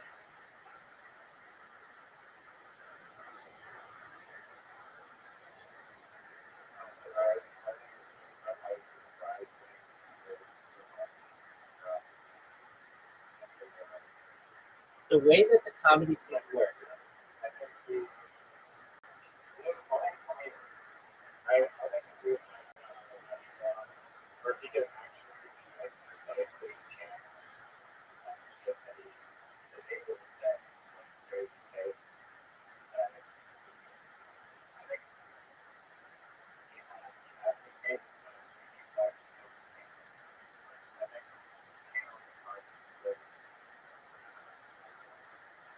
the the the way comedy works is you don't get paid right off the bat.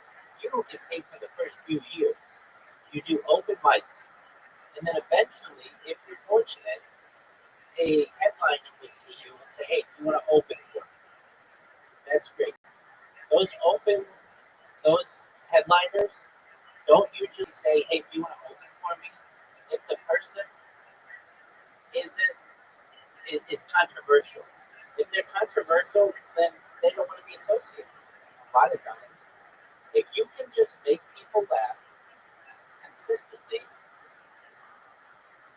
with a high laughs per minute, jokes per minute ratio, you're going to be successful. And then from there, if you want to get controversial material, by all means, do it. Great. But you need to have a foundation of jokes. If you come out with jokes that you're swinging for the fences at home runs, you're going to connect. But if you bunt and you're really good at bunting and hitting singles and doubles, you're going to be a better, more well-rounded hitter so that when you do want to take a swing at a home run, it's going to kill and you're going to dominate. Like basically, Zoo and other comedians I've seen it too, they have these controversial jokes that bomb.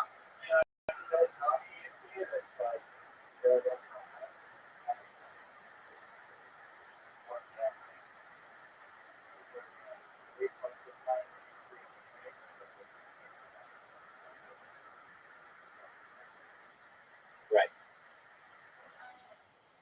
It's true. That's a different show as well. That's one of the more controversial shows on the internet or in the United States. I'm saying, look, if you want to make money doing comedy, which that's what a professional comedian wants to do, you need to get corporate gigs. That's really important. You need to be able to do parties. That's really important. You need to be able to work in clean rooms. That's really important. You need to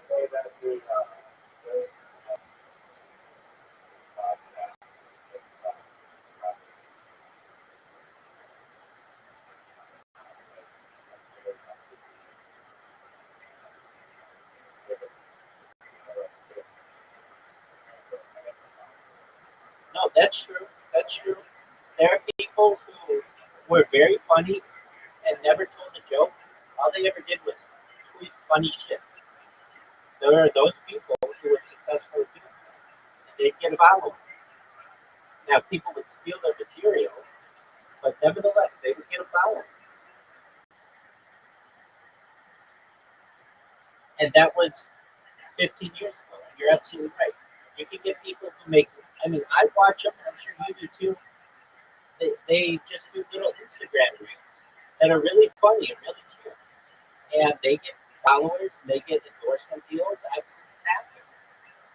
And they're not stand-up comedians per se, but they're able to play different characters or be entertaining, and they make money that way. But for the look, I'm saying if Zoot's goal is to be on television on this comedy show, get some clean jokes Anybody who says anything to me differently, I think it's bonkers and doesn't know how the industry works.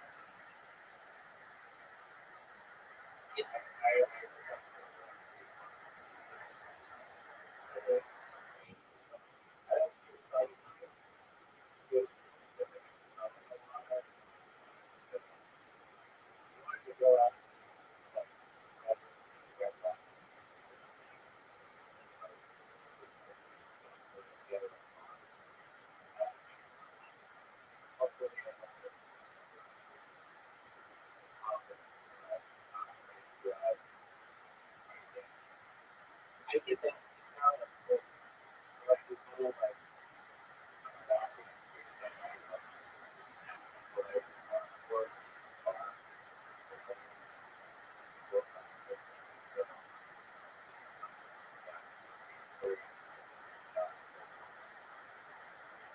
And especially because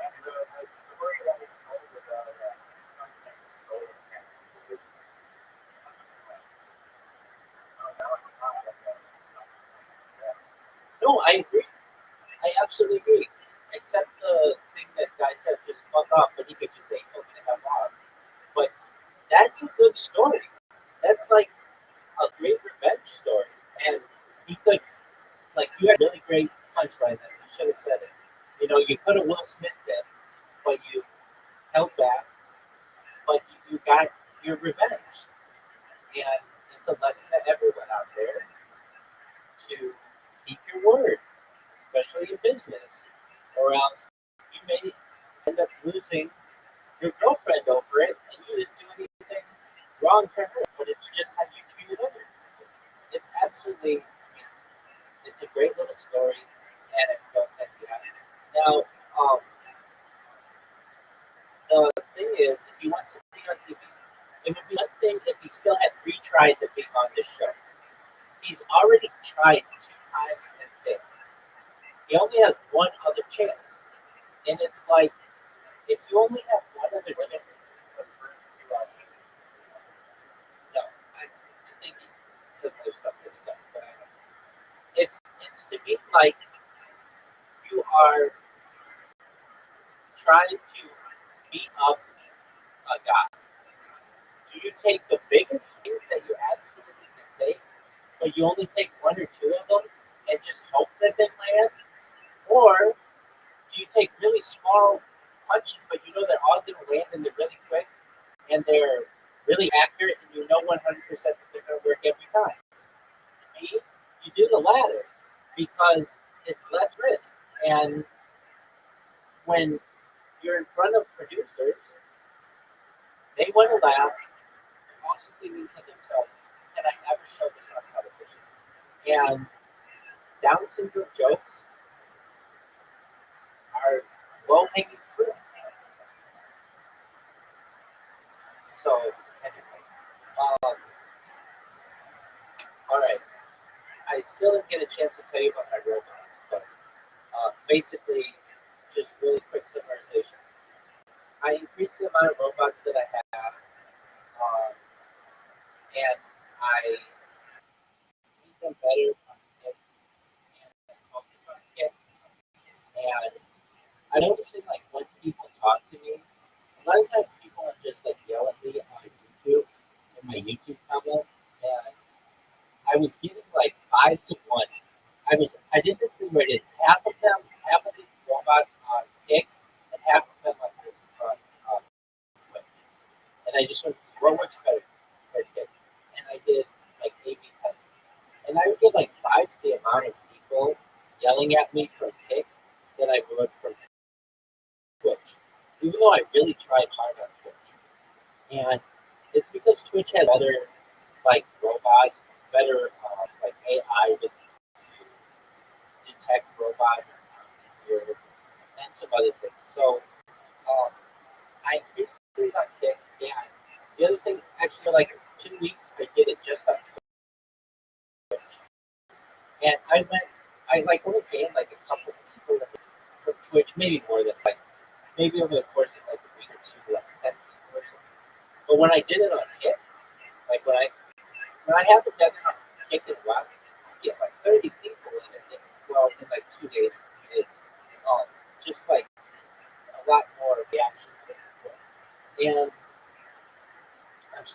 more well known. I got this girl in my fucking DMs right now.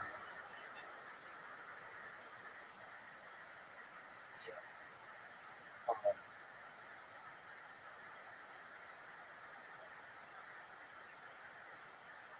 She has a cool guy.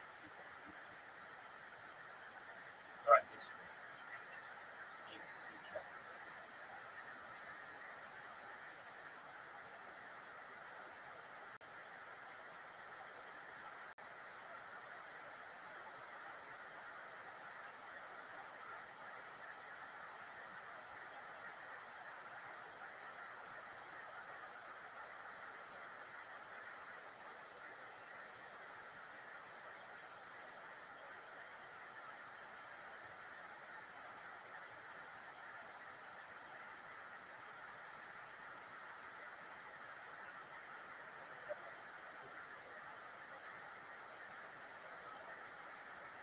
8 inches.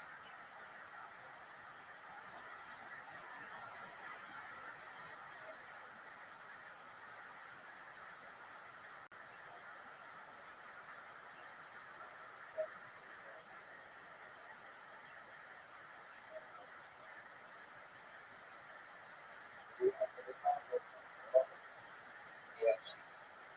I was just saying that I get these random ass pictures. I don't know, this goes up. Every year, perfect. Just in New York. There's something interesting about this. Dude, this is weird. Hold on. Oh, this isn't the person. Wow, this is a good one. Somebody just tried to scam me.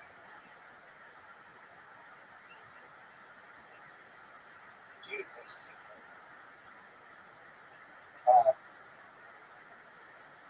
so this person's screen name is Cat Play, and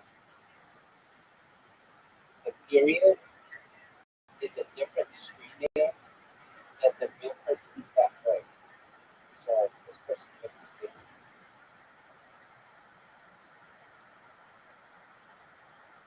That's a good.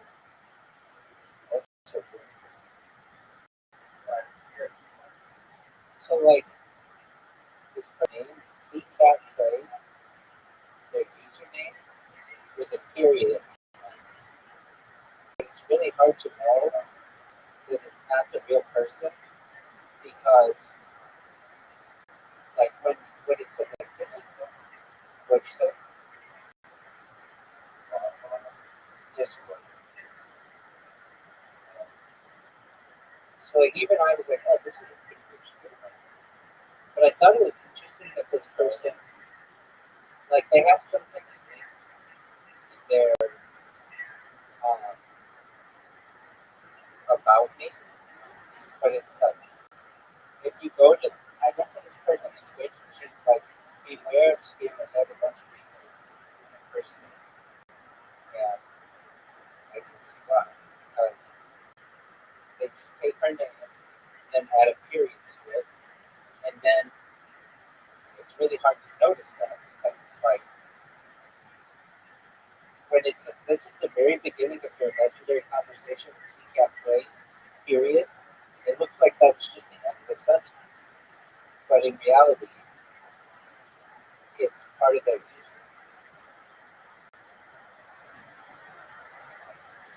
Yeah.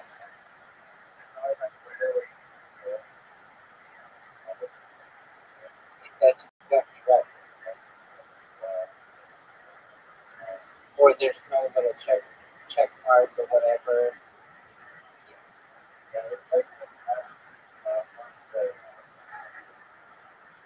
Well, right, used to be able to. Right. Well,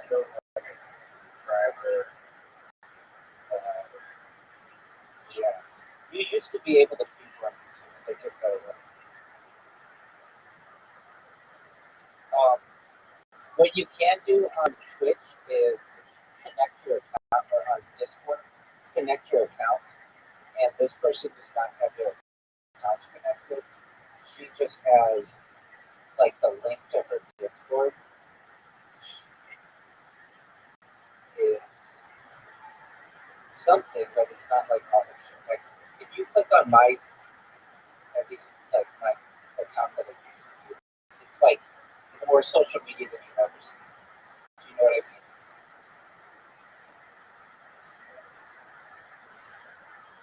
So you know like where they're all mine. Man, they could have gotten it.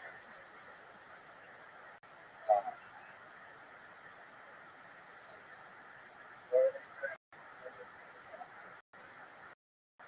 well, no, the thing is, what like made me realize this person is they say talk about engagement and like no real person gives a shit about another person's engagement.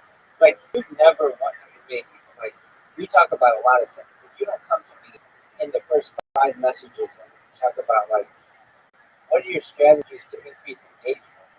Like what? Like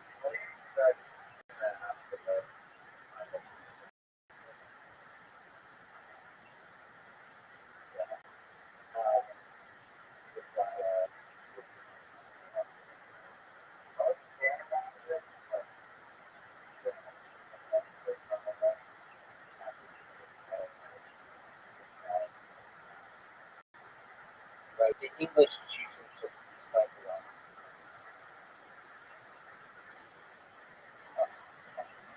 Um, you were going to ask about engagement. Uh,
yeah, the great social media marketing. Before I answer that, how many days do you think you spent in this Discord talking? Like in this call, you know, not on what date did you join, but actually talking in this PC. How many days if you had it on all that? Do you think it'd be a day? Do you think 2 days?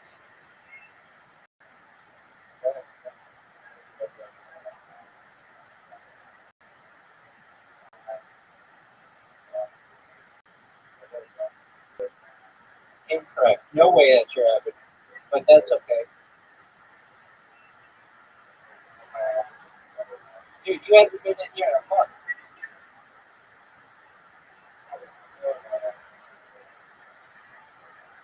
Sometimes. Okay. So do you think you would total like a day?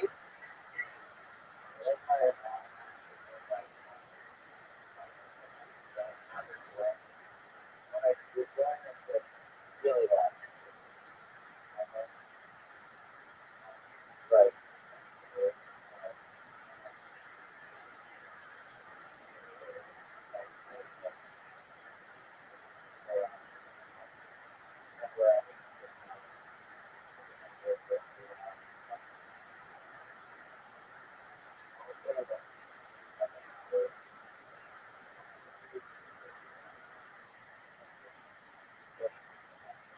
All right. No one has time to do that kind of math. You've been in here 228 hours. No, 52. It's nothing. It's nothing.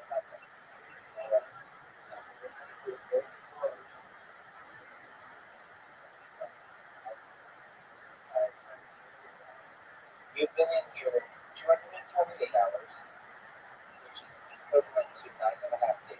That's really good. You rank, yeah, yeah. If you want to see it, scroll down under the Rabbi Rothschild section where it says rank dots.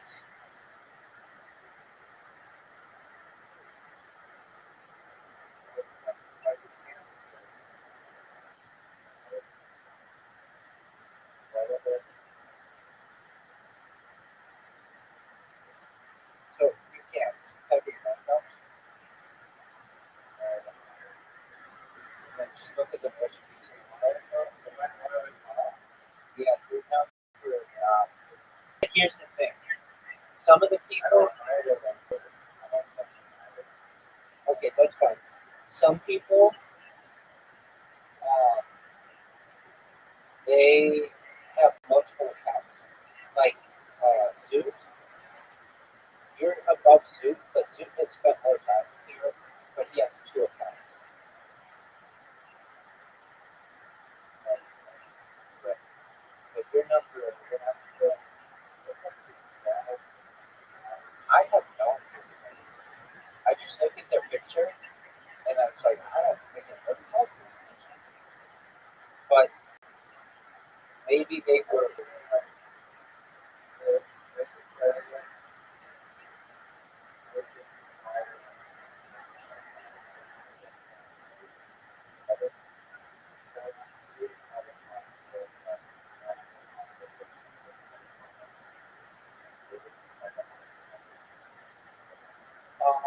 It would go. Top person within my cousin was special. Actually, probably, but she has two accounts. She's number 6 and number 11. So if you add hers up, she's at like 600 sometimes. That's that's true. That's true. I think she's actually at 3. Um, but actually, probably Cass would see. I have talked to a lot. He still has the most amount of hours. But Miss Aquarius is big. Miss Aquarius is by far the most consistent. She comes in every night and we play bowling, and then she sleeps with me. Brandon has been doing the most amount recently. He has a ton of accounts. He's the only person I know who's made a ton, right? And but he's been here more recently, and I don't really know that much about him. I know he said he has special needs, which is cool, and has he likes to stream. So he likes to stream stuff that I give him. So he'll watch all the football games, which is cool, and we'll talk about them. And he's just a really nice, good-hearted person. And I keep him company. Um, so I would say that we are. It would go.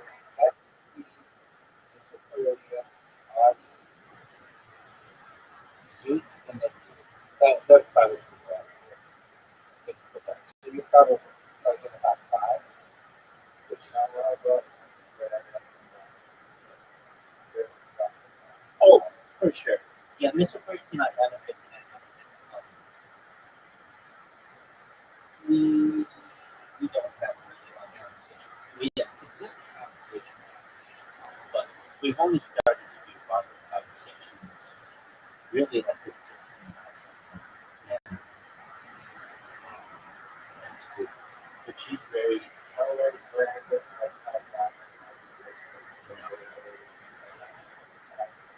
no. Today was the first day that I had like a long conversation, and we just talked about football.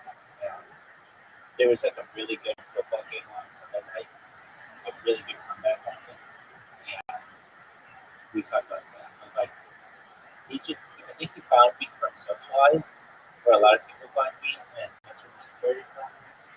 And they come in here, and then I give them my spiel usually, and if they like it, some people are like, can I just stay in here? And I'm like, yeah, that's what I want people to do. And Brandon is kind of one of them. And, but he isn't always in here. He like left for like 3 weeks or something and did whatever. I understand that. I did talk to Caspi and see if it's moving to like the Pacific Northwest. He says, I think the limits are too.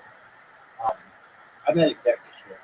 He invited me to join the server that he started, which I got into, and you had to be like, it has like 30 people, or no, it has like 60 people in it, but you had to be like, I don't know, you just couldn't join it. Like, mine's super easy to join. You get the link, you're 18, you come in. That's it. It's really easy. But his, you had to be like vetted, and then he didn't let me in right away, so I was just kind of stuck there. Finally, he let me in, and he had this little section that he said I could stream in. And I tried to stream in it, I really did, but for some reason, it just said, like, it wouldn't allow me to connect in there or something. Actually, it said messages failed to play. I'm not exactly sure why it wouldn't let me stream. But then I noticed, he's like, I let people say whatever they want, and like the moderators are really like they're good people, but they're kind of off the ball or whatever. And I looked, and one of his channels had the N word, and it's like, what? Like this just kind of seems classless. Like it was like a hard R too, and I said to him in a message like, I don't think that that's the best look for your Discord. Like I'm not saying he's classless, but why? It was like basically like somebody else's clips, and it was like I don't know, let's just say John Doe's N-word clips, and it was just like John Doe is a streamer, and he uses the N-word a lot, and so these are clips that he made himself or something, and so I messaged Caspian C saying, look, I'm having trouble streaming in your server, but I just want to make you aware, like I'm sure you are, that like somebody named the channel with the N-word. And he's like, yeah, that's just a word that he says a lot, and it's kind of like an inside joke that, like, moderators know about. And I left his server, and he asked me why. I explained to him that, especially small servers, Discord has a policy that if you are in one and it gets banned, you lose your Discord account. And I just can't risk it with my account. Like, Discord is where I have all my connections. And I don't want to risk that some asshole moderator in his Discord gets his server banned, then I lose my account. And he's like, no, I understand. And when I see that their moderators think that using the N word is funny, that's not a place I'm in. That's not my environment. I don't know why everybody's so fucking obsessed with this word. very divisive word. And I'm not saying it's a bad word. I'm saying that Discord views it as a bad word. And thus, I'm going to keep my Discord. And then I went through my Discord and I looked and it's like, I don't have anything that, any words that are controversial. I have like words like basketball, and like at the very bottom I've got like Orthodox Jewish section. None of that is necessarily like there aren't bad words. And I look through it, I'm like, mine just doesn't have the same vibe. I don't use that word. It's not a word that I just people use it so much to spread. But anytime anybody uses it who I feel shouldn't use it, I just think incredibly low of that person. Like you're trying to hurt other people, and it makes you look very small. Like you don't use it, and I respect you more because of that. Even Sue does use it. I know it's accidental, and I respect him because he doesn't use it openly. But then there are people who are just like, I'm going to call this group of people that to me, and I feel that that is inappropriate. I just don't like it. I almost want to say, like, who raised you? In what fucking barn were you raised? Because good parents would not raise a child to use words like this under these circumstances. Now, there are other people who can use it in a certain way, and it's completely fine, and I get that. But that's not the way that many people are using it. And I get so many people who, again, like I am ground zero for the internet. It's like I'm a central spoke of the entire thing. I know I'm not, but I'm pretty darn close, at least on this one. And I've become like a lightning, an asshole lightning rod, where people just are like, oh, I'm gonna fuck with this person. And if you think it's bad what you're hearing here, you should see the direct messages. Believe me or not, they're worse. I get people who want to die, they want to kill me, police on me just because they don't like my face. I get people.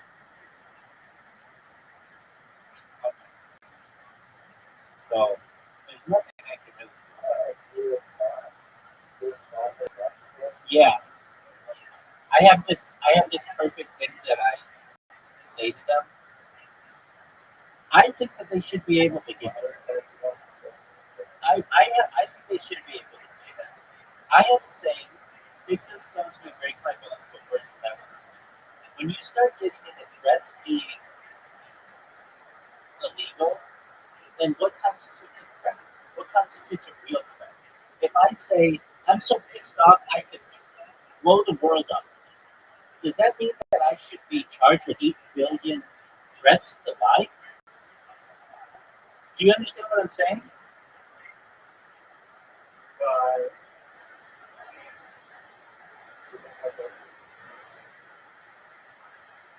You should be able, in this country, Congress shall make no laws against freedom of speech, essentially. And that,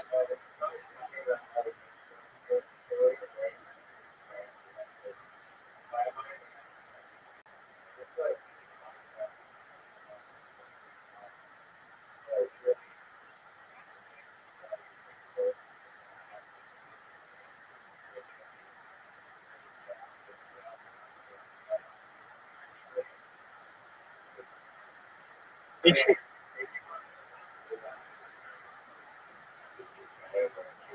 crazy, crazy, absolutely crazy. Wait, exactly. Wait, exactly. And that's the future of the world. And that's what I want to stay away from as much as possible. So, what's the difference between me saying, I'm going to kill you, and me saying, I'm so pissed. What's the difference between me saying I'm so pissed off I'm gonna kill you, and the difference between me saying I'm so pissed I can blow the world up right now and kill him? Should I not be charged with 8 billion attempted murders?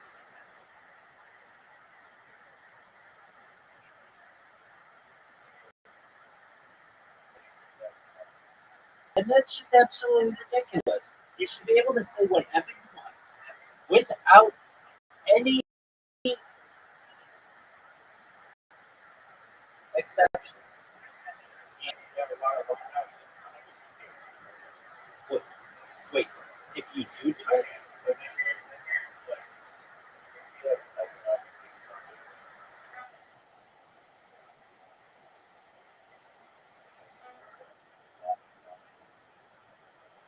wait, hold on, hold on. You can get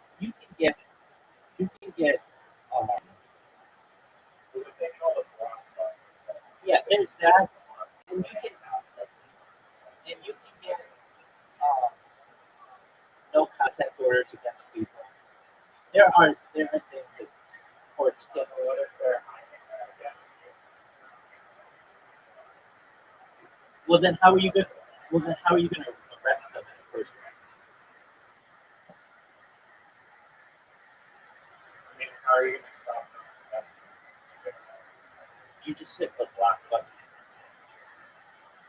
So they create another. Absolutely, and then you just keep blocking.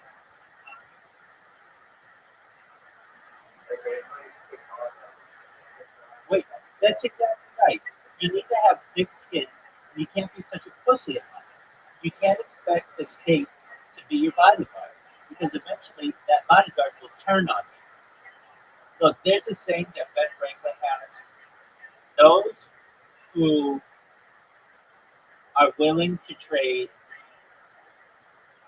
security, liberty for security, deserve neither.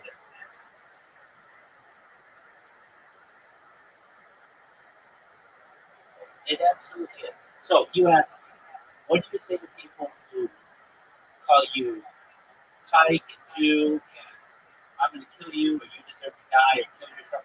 I say the same thing to all of them. Either I ignore them or I say CSB. You know what CSB means? And even it's a story, bro. And if they say CSB, what does that mean? Say Google. And then the first thing that shows up in Urban Dictionary is cool story, bro. And then it makes them look like a dumbass. Wait, it's not in Urban Dictionary. We'll get there. I could say you're J-U-R. I could say you're J-U-R. That is an Urban Dictionary. But I just say CSP. And sometimes people get it, sometimes they don't. Now, it would be another thing if I blocked them all, but I can't. And you know why? Because Discord has a limit of 1,000 friends and 1,000 people you can block. And trust me, over the course of the last year, I would have blocked more than 1,000 people. So I choose not to block them. Additionally, the real reason why I don't block them is this super annoying thing that when you block someone and they enter a video call you're in, this message shows up on the video call that says, John Doe just entered the video call. Do you want to leave? And that's cool if you're like a normal streamer or whatever, but I'm streaming on so many different devices that I don't want that fucking message coming up 10 times a day.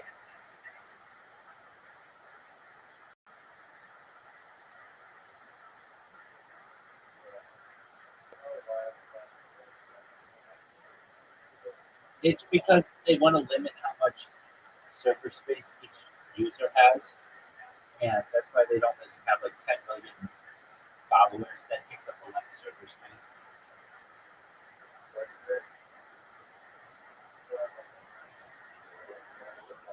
Yeah, but but that takes up a lot of server space.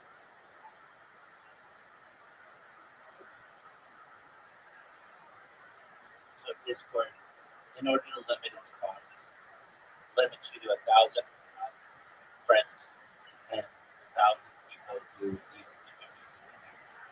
I'm not saying that I don't think that that should be expanded.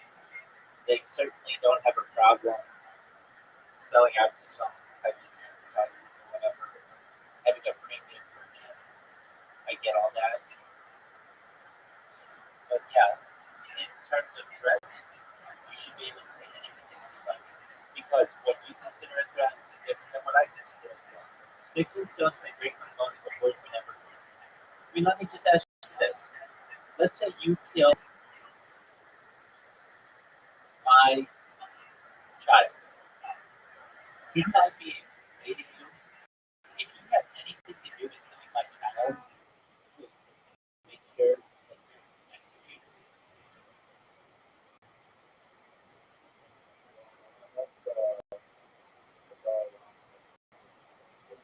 Hold on. I didn't say I'm going to kill you. At least in the United States, state execution is a thing. And that means I prosecute you and make sure that you get the death penalty.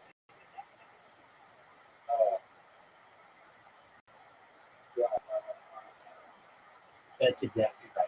That's my question. And until the, I want you to remember that. It depends how you want to interpret execute. If you interpret execute as uh, the cartel killing you, well then no.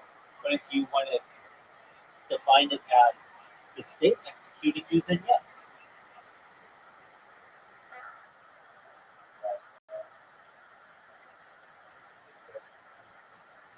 It's subjective. It's absolutely.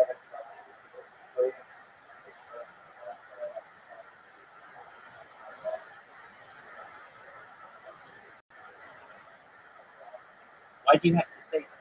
Why can't you just say what the state do? Which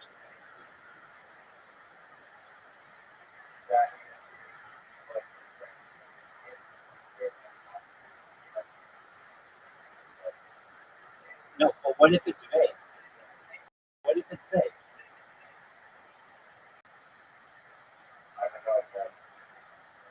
It would be up to a judge and jury. It would be up to a judge and jury. That's what it comes down to. But this is what I'm saying. These are words. You should be able to say them. They don't hurt anyone physically. Sticks and stones are great for bones, but words may never hurt. Because when you start to litigate English, then you start to say, well, you can't use the term execute. Then you can't even use the term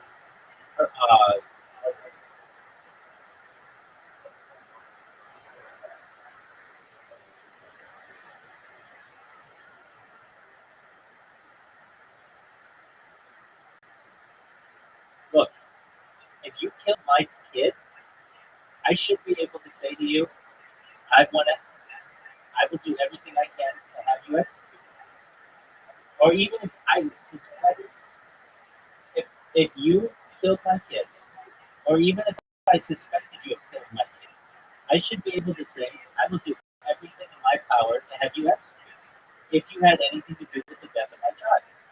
That's what any good parent would say. Yes, I agree.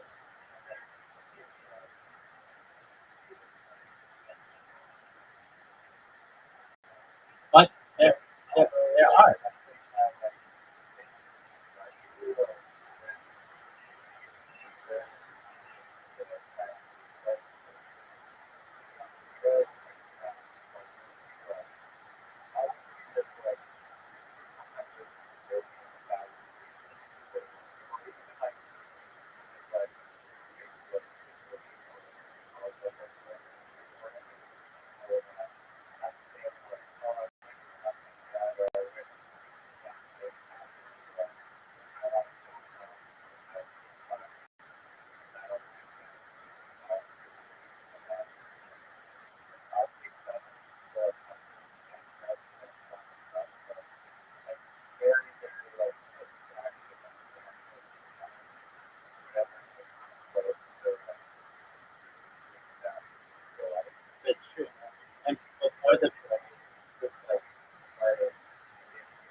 That's true. And people, exactly. And, look, in business, there's something called, not bluffing, not bluffing. There's something called, um, hold on, I have to go back. I'll be right back. Just bear with me, it'll be quick. It's called puffery. Puffery. Look up puffery while I'm gone. Puffery.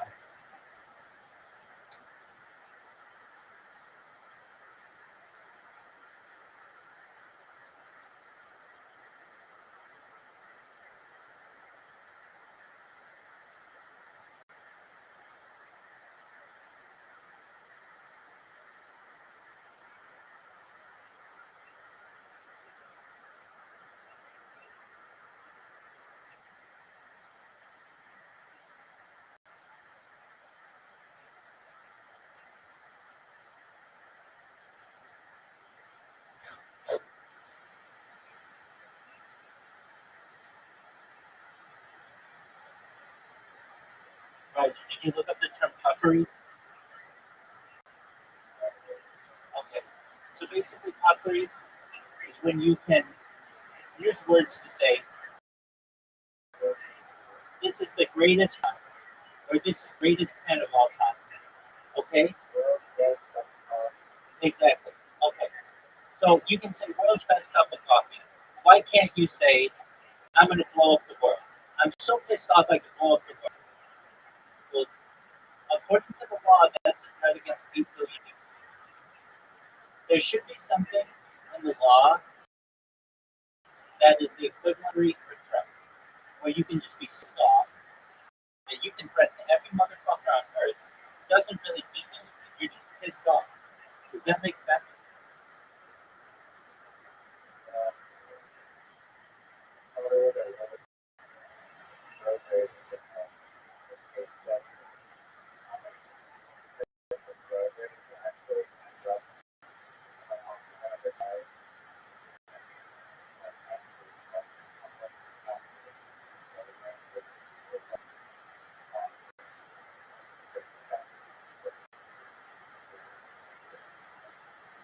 Okay, so when 9/11 happened, there were arguments that said we should turn Afghanistan into a parking lot, which meant like killing millions of people. Technically, those are making threats against millions of people. Should you have to have,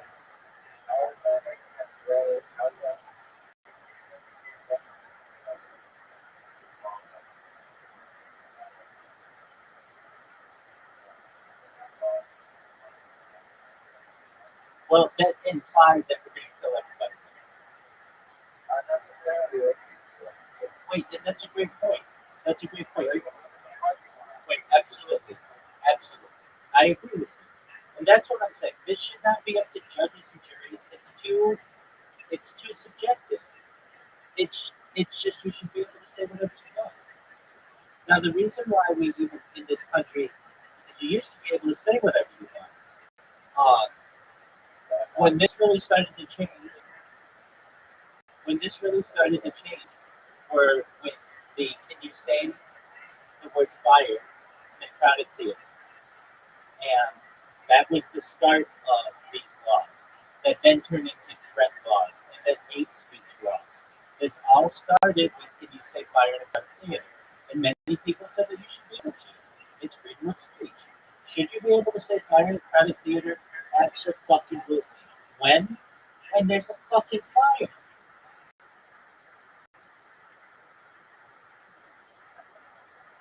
Exactly.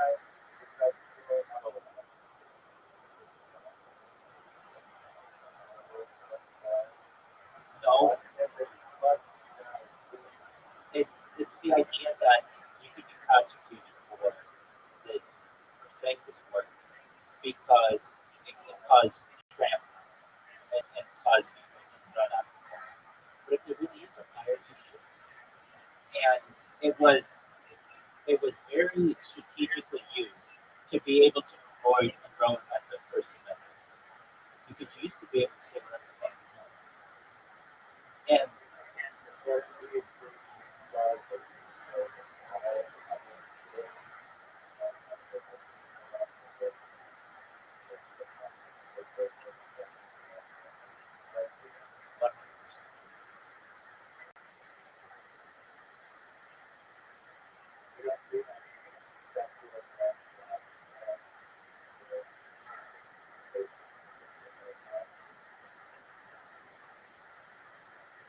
people recognize that this was a common occurrence,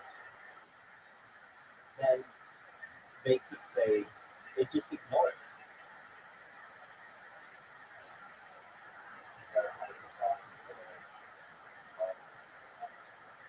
You could send someone to their house to do a wellness check on them, but it shouldn't necessarily be a crime.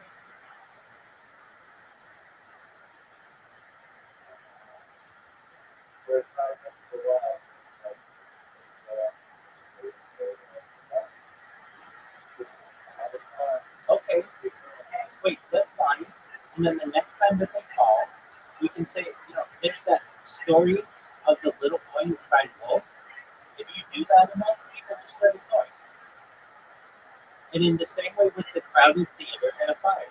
If you yell fire in a crowded theater and there's no fire, everybody's going to run out of the building one time. The next time you do it, nobody's going to believe you. The society will dictate what is to be believed. You don't need to get the government involved, or at least not prosecuting people. If somebody was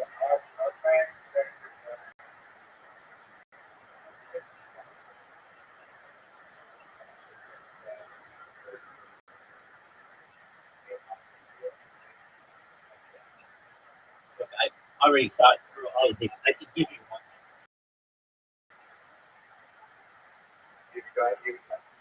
No, it's the big one. It's the thing that started the national security state that we're in. So during World War II, there was a congressman who was recounting closed door sessions of Congress. You have to understand, before World War II, we didn't have national security, meaning things couldn't be classified due to national security. That wasn't a thing.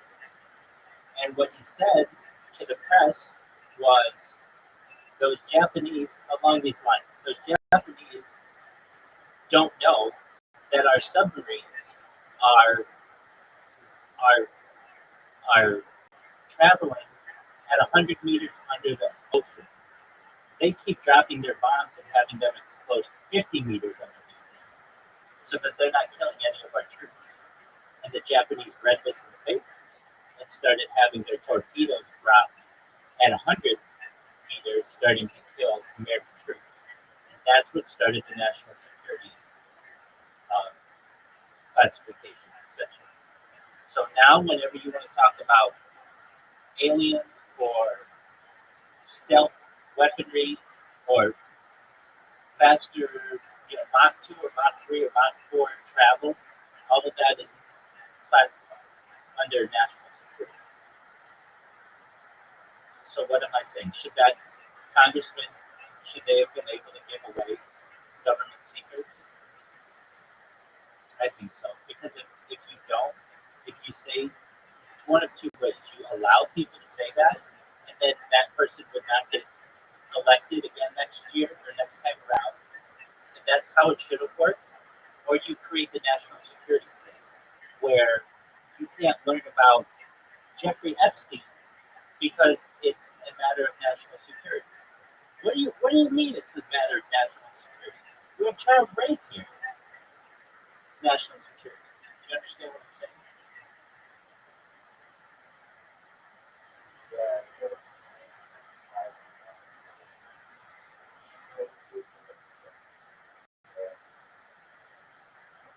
But that's what's being done. Exactly. But that's what's being done, and that's what has been done. And now, when we want to talk about really important topics, the assassination of the 35th President of the United States, John F. Kennedy, on November 22nd, 1963, at Dealey Plaza, Dallas, Texas. We can't talk about that because it's a national security issue. This is the assassination. This is a murder of a man in broad daylight. But we can't talk about it, or the Congress can't.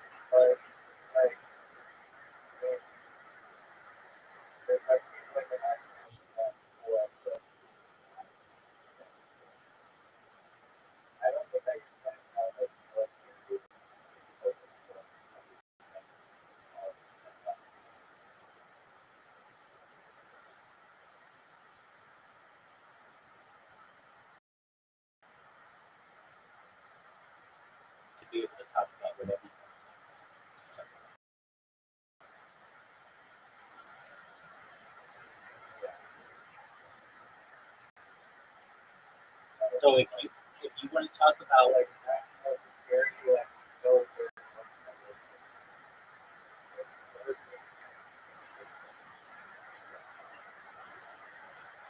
to quote John F. Kennedy, secrecy in a democracy is repugnant.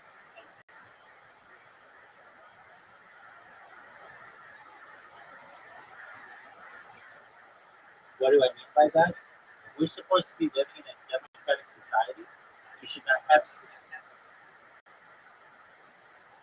It is inherently repugnant. Things are supposed to be open in a democratic society.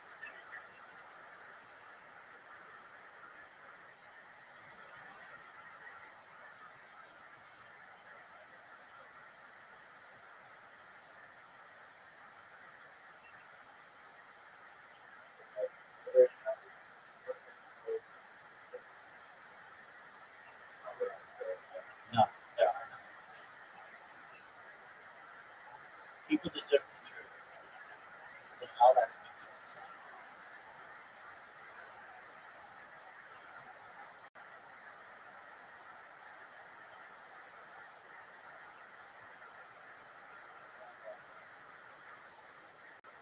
If not, people will use whatever reasoning. Oh, it's a matter of national security, or it's for the protection of the family, or it's to prevent the victims' names from being known. Like, here's one that's used a lot: rape victims. They don't want their names published in the newspaper.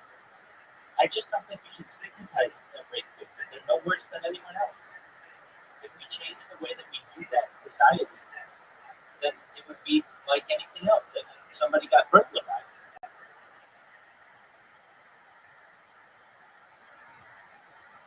And I understand that it takes work, but I'm willing to work at it. Because if not, then you can say that John Doe raped 50 women. And then when he goes out and says, who did I rape? When he's being prosecuted, they start keeping the victims' names anonymous. He deserves to know who his accusers are.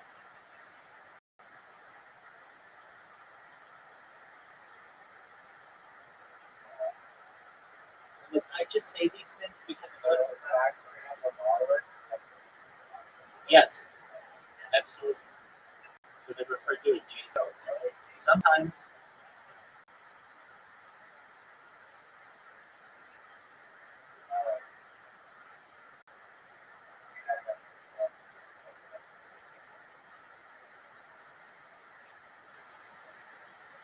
it absolutely is. The only way around this is free speech and truth. If not, you can always use an excuse to get around it. And I want to avoid those situations. Like basically, body cameras and live stream 24/7. They shouldn't ever be able to shut them off while they're on duty. No, 100%.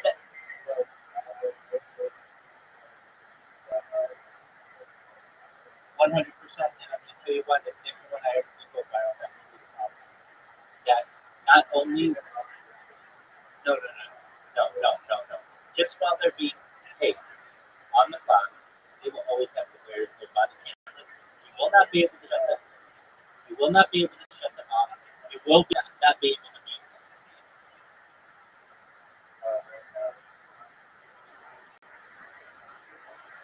them. You cover them up. Yeah. It would be, you have to wear the one on your chest. You have to wear one on your back. That's 360 degrees.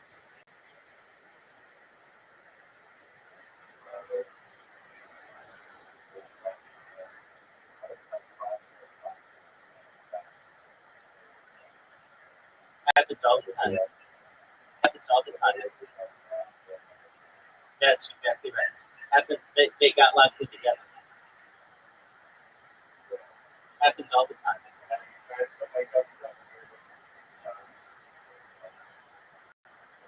And guess what? That person's not prosecuted. The cop is not prosecuted, even though they're taking advantage of someone. That should be entitled to rape. hours. It should be illegal.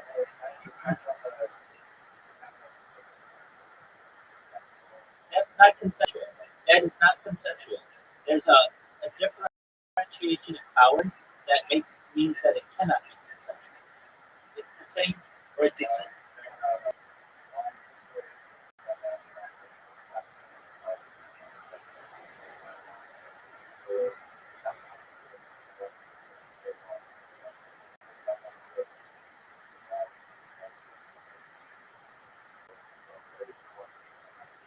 No, that's a different situation. That doesn't happen. Nobody says, "Hey, let's go fuck in your car." Nobody says that. It's always in a traffic stop. It's always. I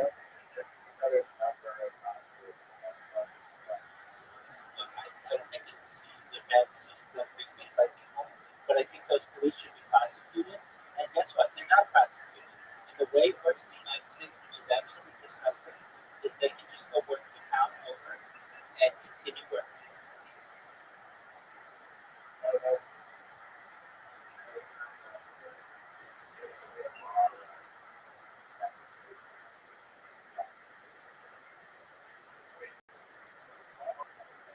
Yeah, it's called qualified immunity, and that's a different subject. That we need to get rid of. That's just a made up term.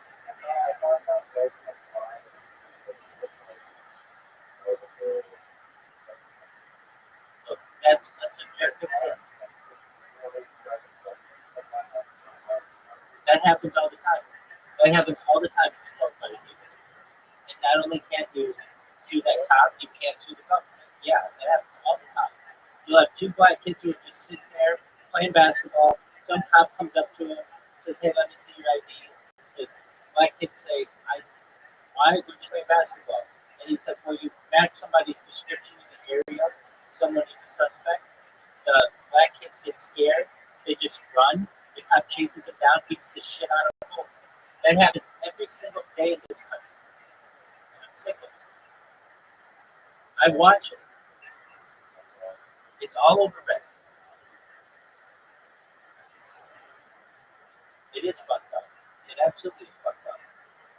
The way that you can get around this is that you force police officers to carry their own insurance, just like doctors have. And if the cops come enough, then they won't be able to get insurance, and they can no longer be cops.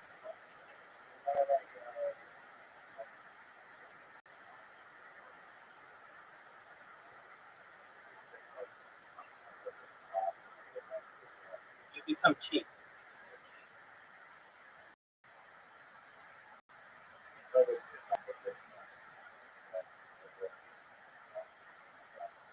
No, that's about. No, if you fuck up in a place, if you fuck up enough as a police officer, you become cheap.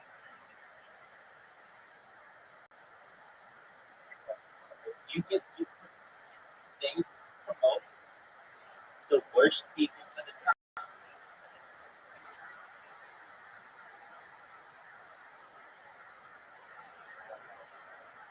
It absolutely. I mean, it's not, nothing is 100% true in every single case with police, but there is a, an environment in policing that you fail your way up. And how does this happen? So let's say you are that mean cop who beats up all those guys, just people just caught while being black or caught while being Hispanic or white or whatever it is. You will generate more income for the city because there'll be more prosecutions every day, which means you get promoted faster and you keep moving your way up. The dirtiest cops are the ones who get the most prosecutions and they move up the fastest. You cannot think that, and that's cool. You don't live in the United States and understand what life is like under the tyranny that we have in the policing system. I'm not saying that Canada's any better.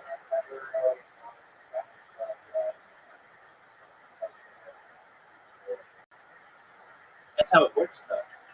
When these guys want to get promoted, it's how many people bad guys have you taken off the street? And a lot of times these people aren't bad guys, and these cops are just their buddies. And so they get promoted, then they become lieutenant, and then they become a detective, and then they eventually, move up to lieutenant, and then eventually to assistant chief, and then eventually the chief, because they're the ones willing to quote unquote take the bad guys off the street. But in reality, they're just breaking up families unnecessarily and taking children away from parents. I mean, there are situations, easy ones. I mean, a cop sees a kid on the bike at 6 o'clock p.m. He stops the kid. Where are you going? The kid's like 10 years old. I'm just riding my bike. Where do you live? 123 Main Street. He goes to the 123 Main Street and he arrests the mom for child endangerment. She says, "What do you mean, child endangerment?"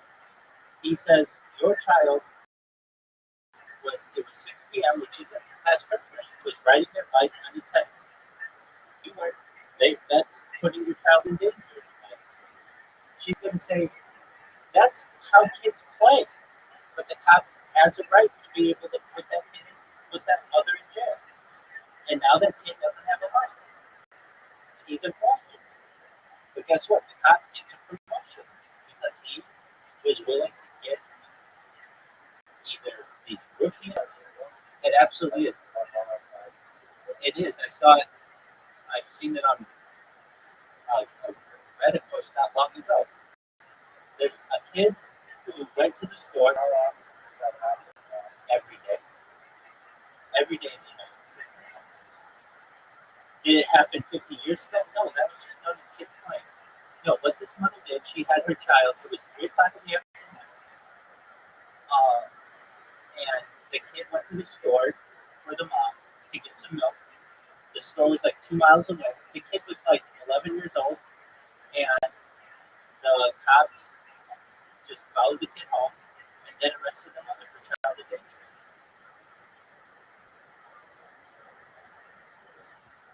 I know. And that's another issue. This stuff gets really secretive. It's not made public. And the records aren't made public.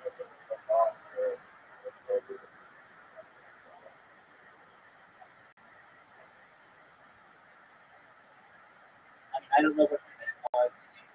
And the databases aren't easy to search. You basically need to know her birth date and her last name. I don't know that stuff. But I can tell you, she was in handcuffs for child endangerment. And this kid just went to the store. But what kids have been doing in the United States?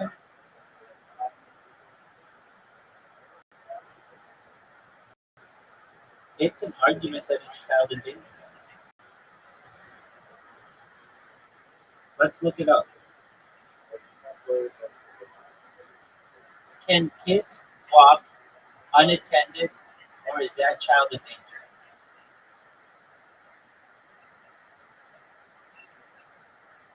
When is it legal for my kids to walk outside the car? Okay. Kids walking unattended, whether allowing the child to walk unattended constitutes child endangerment depends on the specific circumstances. The child's age and maturity, location, the time of day, and the laws of the jurisdiction. So all of that is subjective, like specific circumstances. What the fuck does that mean?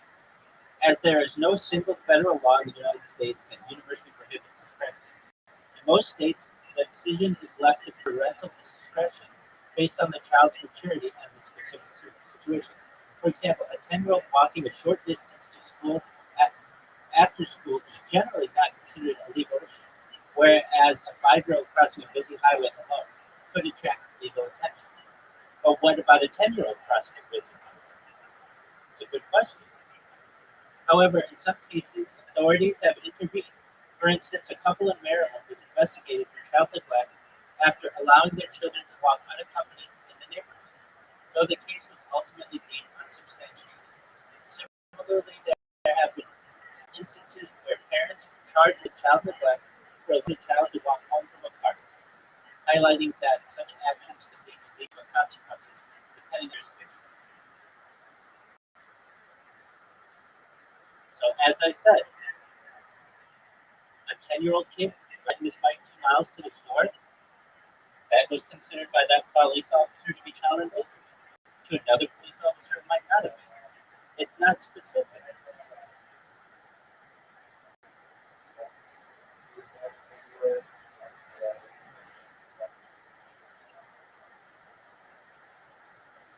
You're exactly right.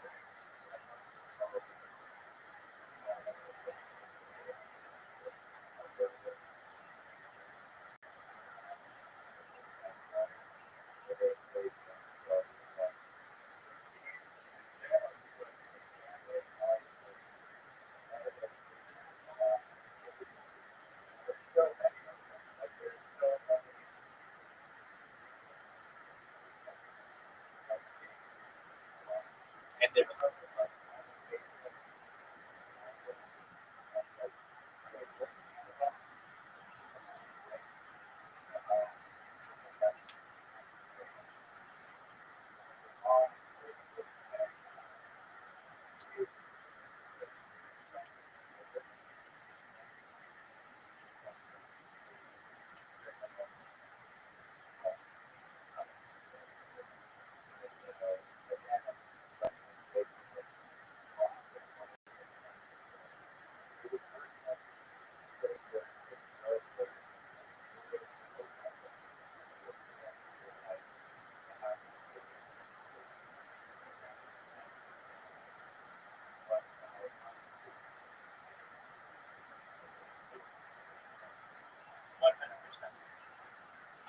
I wanted to mention this when you first came in. 1 in 20, this is different. 1 in 20 Canadians, but it's new since 2016. 1 in 20 Canadians die of community. What is it?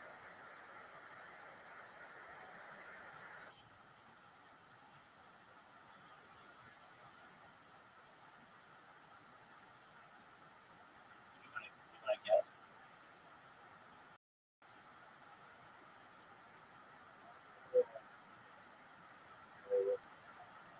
State sanctioned suicide. That is a huge amount of people. 1 in 20. And that's new. Yeah, and you don't even need like a medical. You can just like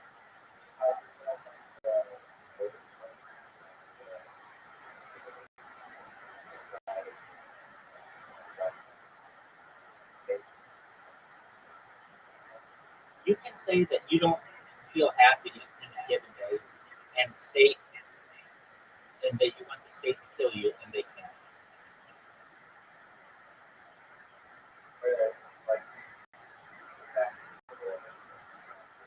Yes.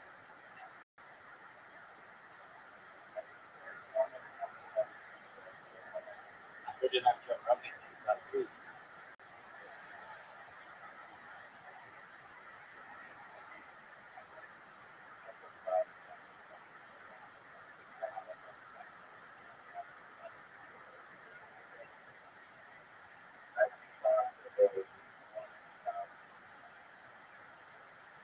No, it's a huge amount.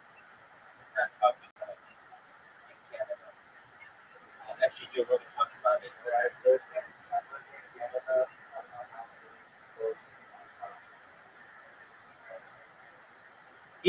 Here it is. Here it is. It's 5% of all deaths in Canada in 2023. That's 1 in 20.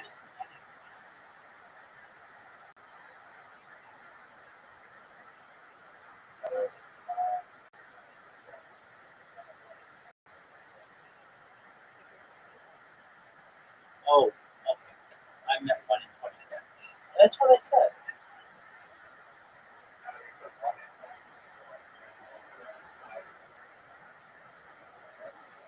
Oh, apologies. Okay, if I said it that way, I did not.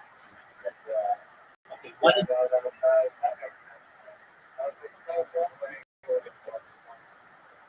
yeah, No, no, now I see the confusion. Apologies, probably the future people.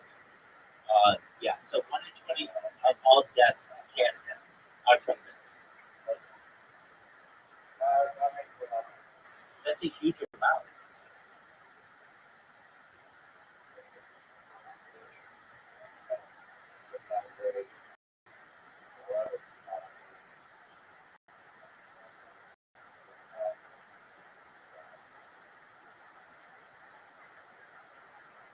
No, right?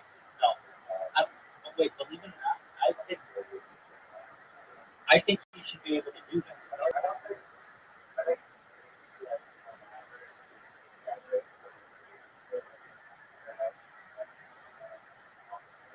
I agree with you. I 100%. I I agree with you though. I think that you should be able to if you want to. If you want to offer yourself in a safe way, I think you should be able to.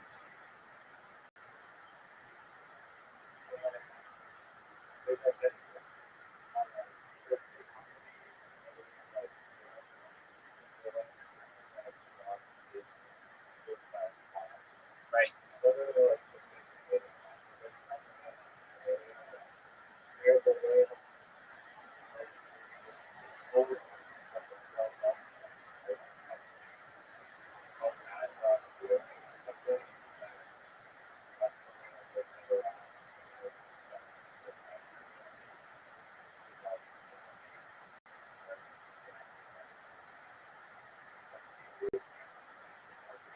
Are you sure it's not helium? Because 75% of all the air is helium. But 75% of all of the air is nitrogen.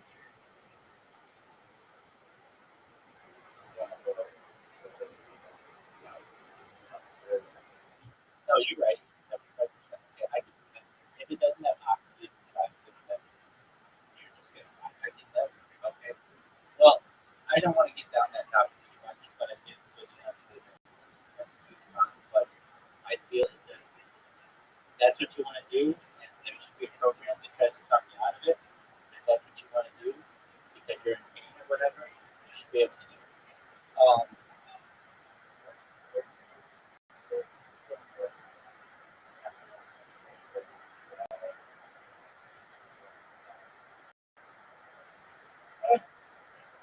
I agree. No, I absolutely agree. There should be a checklist. You should have to go through things, But if you want to, that's your choice, and you should be able to. All right, we covered that. We covered free speech. We covered sports, but I still have things to say on sports, and that would be the drafts on sports. That's the big thing that's really, and that's really interesting. So there was one this year that was really the NBA is the biggest joke of a league, and it has been. And okay, so the 1985 draft is like the most talked about one that's been rigged. So you had this really big, great player out of Georgetown named Patrick Ewing, and the league wanted him to go to the biggest market to New York, but New York didn't have that good of a percentage to be able to get him.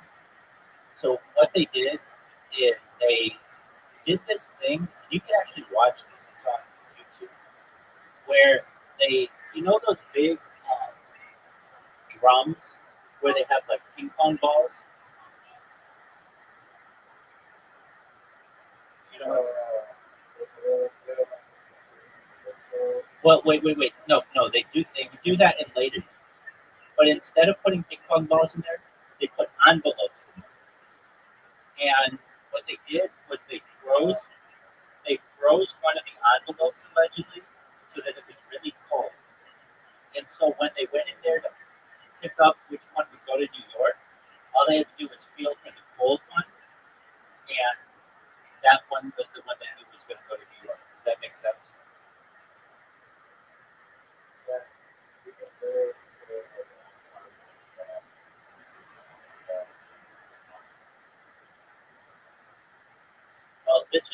1985.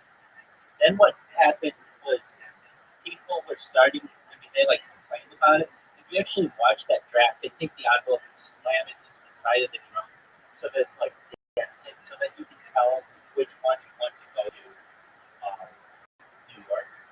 And he ended up going to New York and having one of the best careers in the center in the history of the game. So then like, people started complaining like that this wasn't that it was being rigged. And so now they don't even do the draft. Well, then they did the draft with like little ping pong balls, but that can be rigged as well by dip air in the ping pong balls. Like you can put a little bit more helium in some of the ping pong balls, and they'll rise to the top more. I mean, there are like all kinds of ways that I find it really interesting to be able to do this. And so then people started.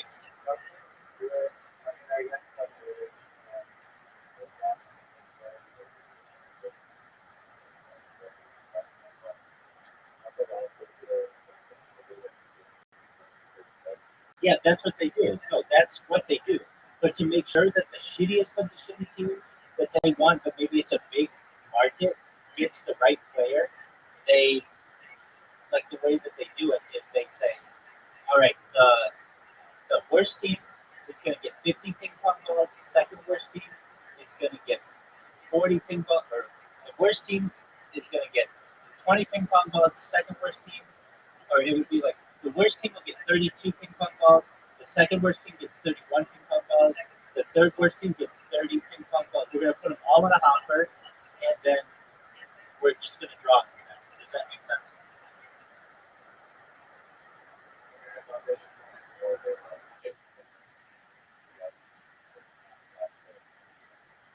No, it's like that in the NFL, but not in the NBA.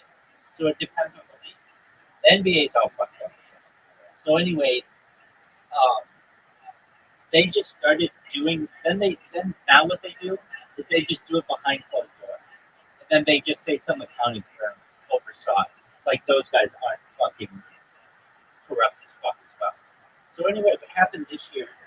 The number one prospect, his name's Cooper Cup, or not Cooper Cup, Cooper Flag. He was from Duke. Um, basically, there was a team, the Dallas Mavericks. And they had arguably the best player in the league, who was Luka Doncic, and got traded to the Lakers. And everybody said, "Dude, Dallas, why did you trade the best player in the league to the Lakers?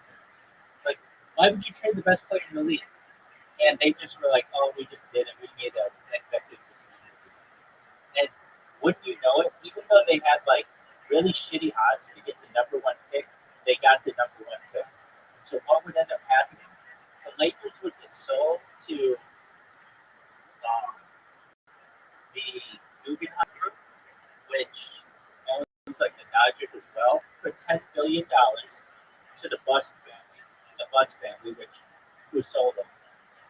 And so it raised all of the values of all of the sports franchises in the NBA, and then the number one pick to Dallas, and everybody thought it was rigged, and it wasn't.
I've also heard when they have those ping pong balls that can be rigged by the size of the ping pong balls and the hole that they have to go up.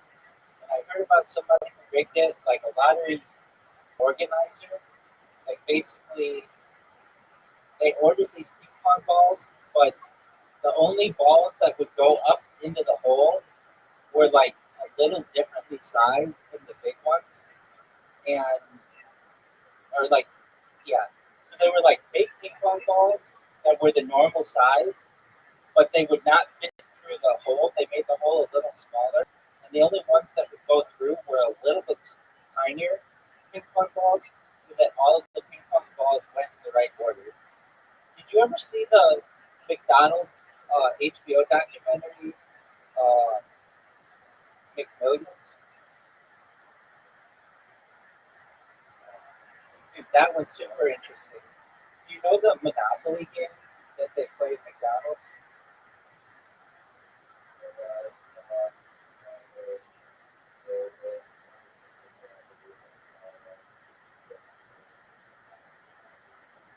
Isn't that interesting?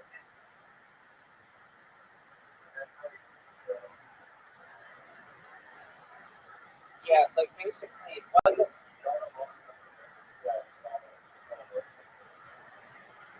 right. He still got away with it. He never got prosecuted. He lives in a really nice house. Um, so basically, what happened?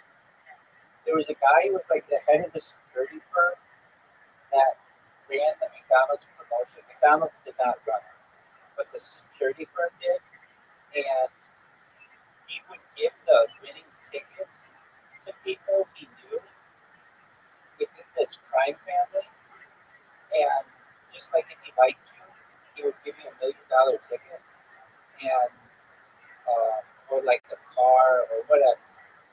And somebody connected the dots on all of the winners, all knowing this one guy, and eventually McDonald's had to give out like a bunch of money in like prizes and stuff. They also ran like some kind of promotion where they, I don't know, give you $2 off a Big Mac for a month or whatever, some kind of promotion like that, to try to win back the public trust. But basically, like no one who was a normal person won any of those $1 million advertisements for like the first decade that they did this promotion. And they promoted it all over the United States, like everywhere. And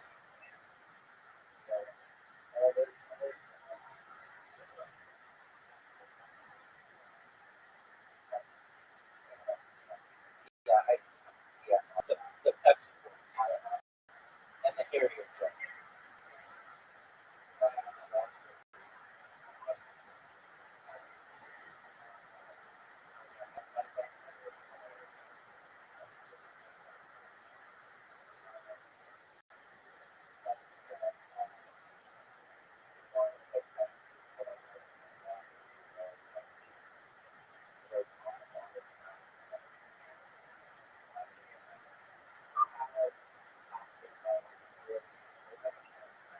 Oh, yeah, I told you about this. In the Philippines. Exactly. Yeah. And and to this day, Pepsi is like hated in the Philippines because a lot of people like got really excited, like they were gonna be. I think each one of them was $100,000, like in USD. Yeah. It was $1 million in Philippine peso, something like that, just from a misprint.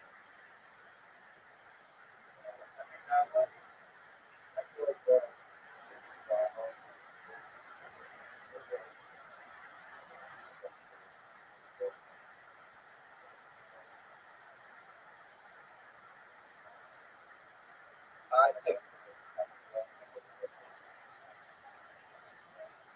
I understand what you're saying. The so the Harrier jet, that guy actually did not win the Harrier jet, but or he did not get it in the end.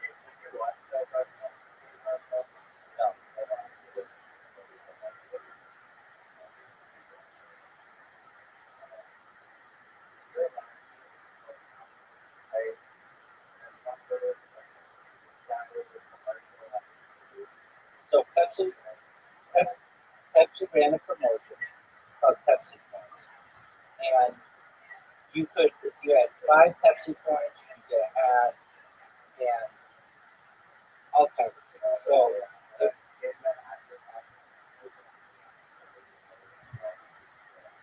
seven, yeah. So Pepsi launched a Pepsi Stuff promotional campaign, which included a television commercial featuring a computer-generated API carrier, jet being offered for a price of 7 million Pepsi points. I remember watching this and not knowing if it was true or not. I remember seeing a commercial. The commercial which showed a teenager landing the jet at school and stating "sure beats the bus" was intended to be humorous and entertaining advertisement to attract a younger audience during the polar wars. The ad did not include any disclaimers or fine print indicating it was a joke, which led to a significant legal dispute. John Leonard, a 21-year-old business student at the time, attributed the offer seriously. He noticed that Pepsi points could be purchased for Pepsi release, allowing him to calculate at acquiring 7 million points would cost $700,000. With financial backing from private investors, let him send a check for $700,008.50, including $10 for shipping and handling, and 15 Pepsi labels to Pepsi requesting the delivery check. Pepsi refused to deliver the jet, stating that the commercial is a fanciful and humorous ad, not a binding offer. Leonard sued Pepsi, arguing that the commercial constituted a valid offer that he had accepted by sending a check and orders. However, the court ruled in favor of Pepsi, determining that the advertisement was not a legally binding offer, but rather an invitation to negotiate. The court emphasized that a reasonable person would not believe a major corporation would offer a $23 million military jet for a consumer promotion, especially one that required a $700,000 investment. The court also noted that the commercial directed viewers to the Pepsi catalog for the actual term of the promotion, which did not list the Heritage jet as an illegal item. The court granted summary judgment to Pepsi in the specific case. The incident became a notable case in contract law, often cited to illustrate that advertisements were generally not offered with invitations to make offers. The story gained renewed attention with the release of the Netflix documentary Pepsi Personal Check 2022, which chronicled Leonard's attempt and subscription about it. The commercial was then updated to increase the required points for the jet from 7,700,000, reinforcing the jet's impact.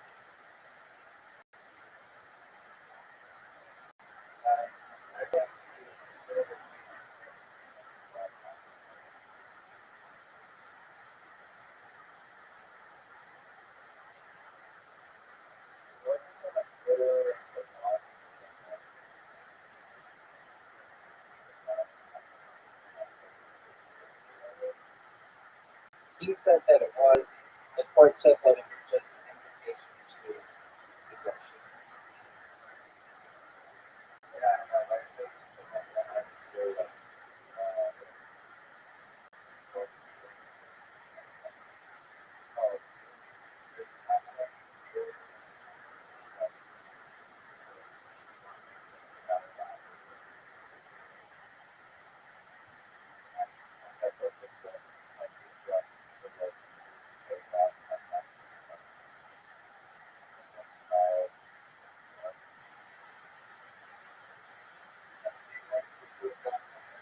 Absolutely. Absolutely.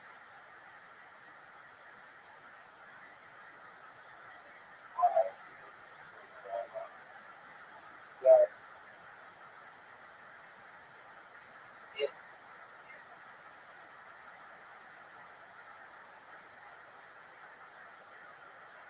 it looked like an offer.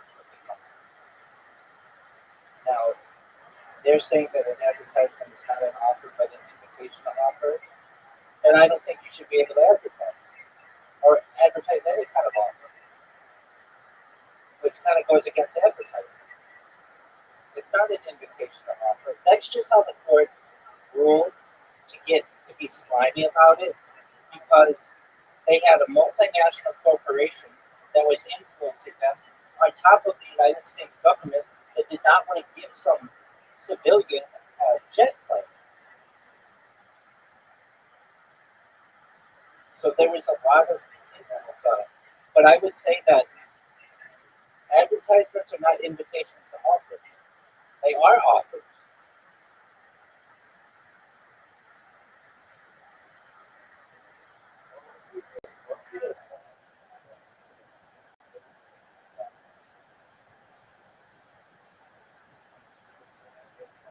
Yeah, I mean,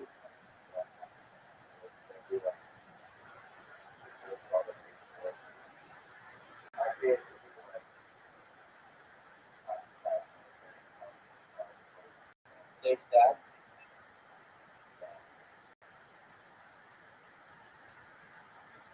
To me, it was really stupid of the Pepsi company to have that advertisement and not think that somebody would pull that shit off. Because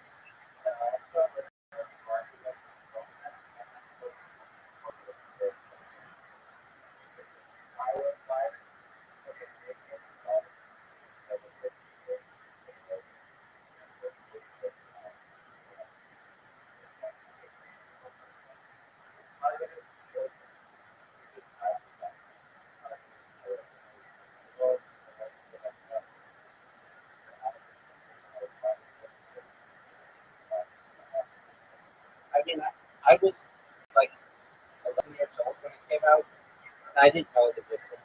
Meaning, I thought it was a joke, but I really did think to myself, wow, if you got 7 million of those things, 7 million of those things together, you would get a jet.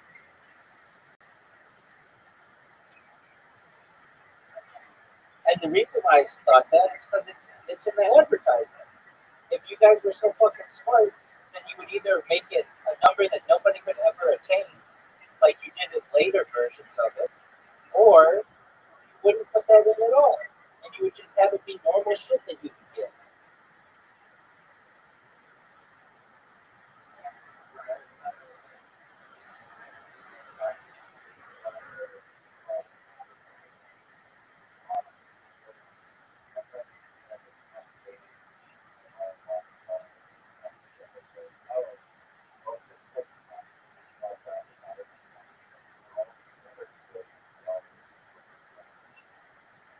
Right. They just use legalese to say that it was an advertisement, it's not an offer, it's an invitation to offer. And I think that is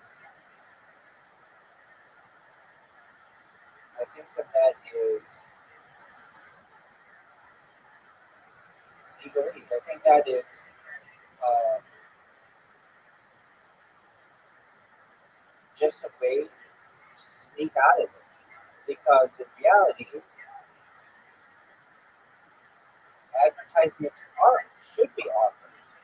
If they're not, then we should be able to advertise. Because we could just say, like I don't know if this is right, but I'll just try to think of an argument, but like think of a no, no. But I could say Toyota truck we're selling for $10 on my car lot. Come down to my car lot. We've got unlimited Toyota trucks. And then you come down there and you're like, hey, you got Toyota trucks for $10. And I say, oh, it wasn't an offer, it was just an invitation to offer. And I'm rescinding that offer. I'm rescinding that invitation or whatever. Or I'm rescinding that offer. Well, now you wasted all your time to come down here. And to me, it's kind of a bait and switch.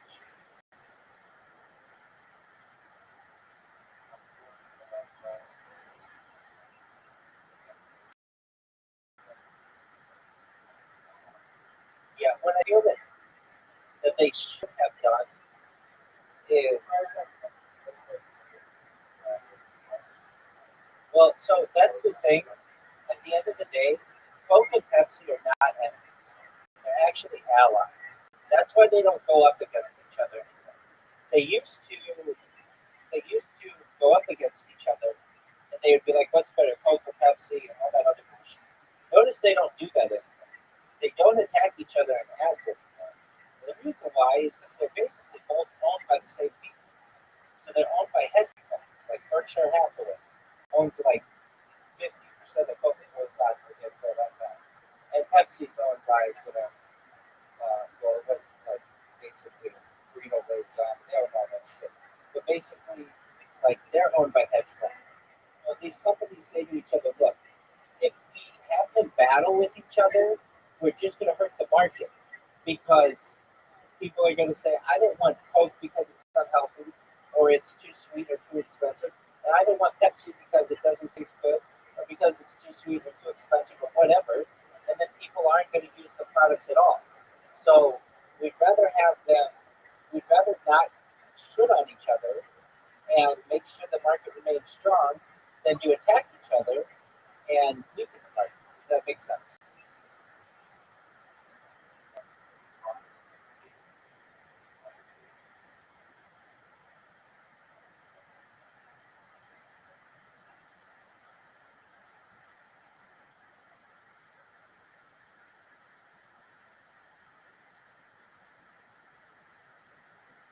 All right, big dog.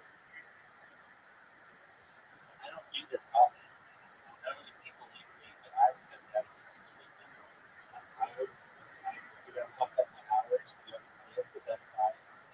I wouldn't normally stay up this late, but I do with you because you raise very good points. We have very good conversations. I don't say this to everybody. In fact, I don't think say this to many people at all. But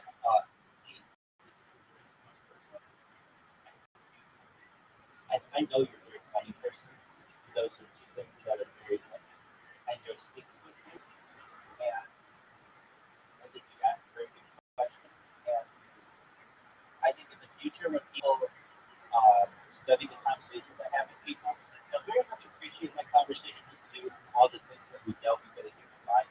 But they'll really like yours for the questions that you pose, especially like stuff that you like, what would be a good business idea, or how much market is, or all that other shit. They'll love that. So you should know that that's going to be big. Before you go, absolutely, 100%. Do you have the kick app?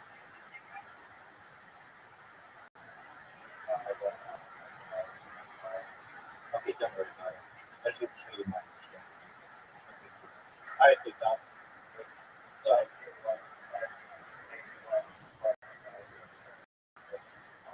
Go for it, big dog. Absolutely.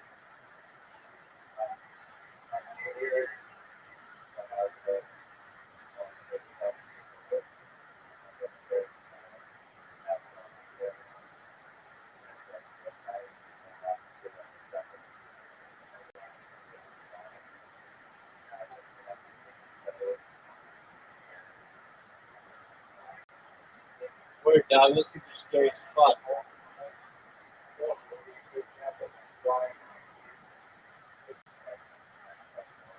I agree with you.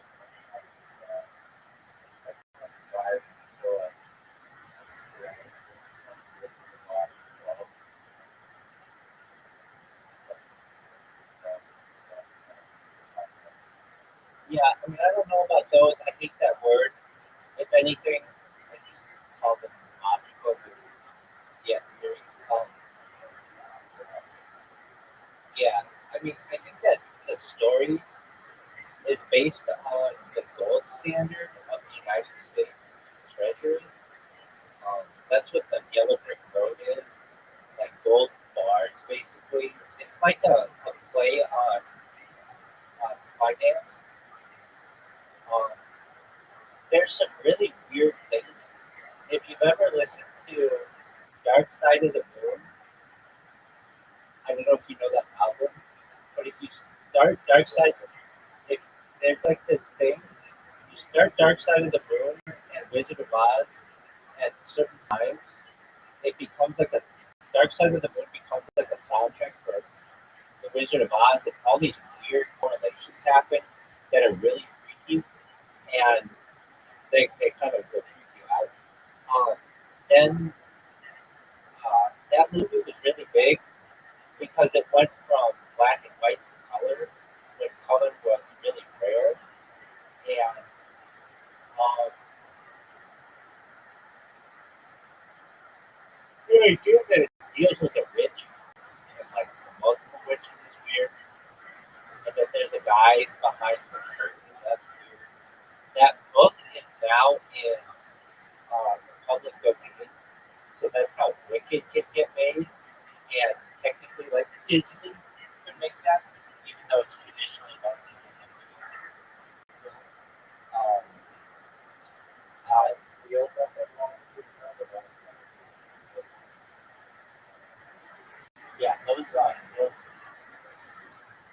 yeah, those monkeys freaked me out as a child. Yeah,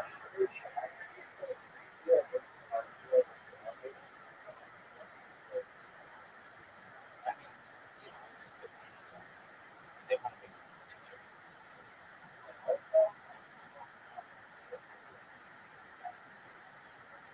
yeah, the Munchkin. Yeah, yeah, that's weird. Yeah, also the use of the color green.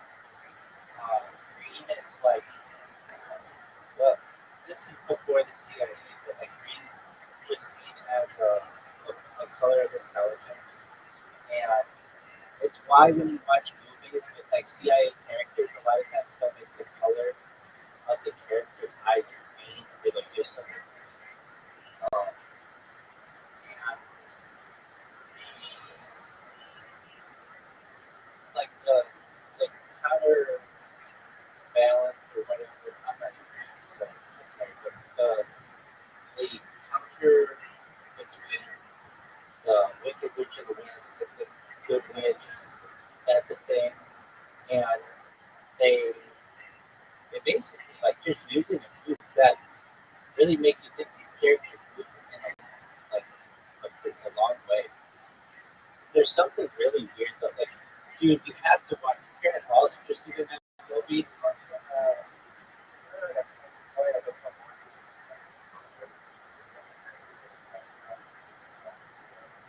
oh yeah,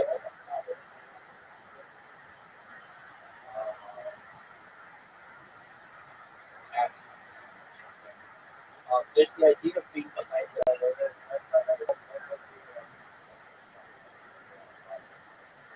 okay. Yeah, there's something. Um, the idea of the person behind the curtain that's supposed to be like the people who control the money system, and that's why there's like a dual brick road that travels to them, and um,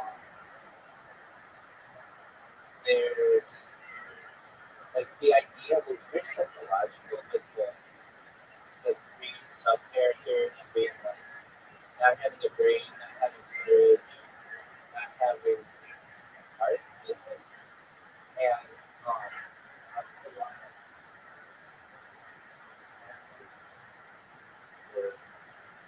no, no, the lion, the lion is courage, so that's fear. Tin Man is a brain, and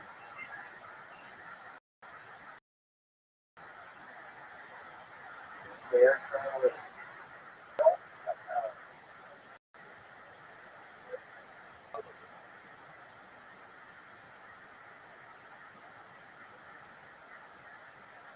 and also like the use of the red ruby slippers.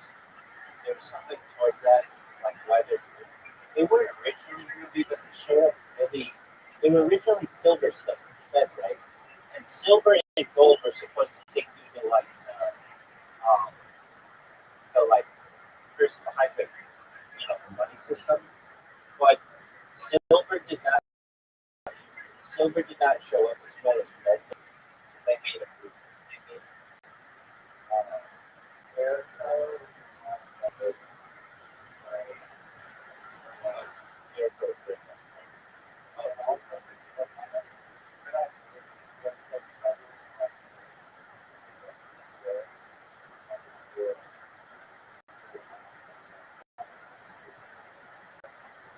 that's correct.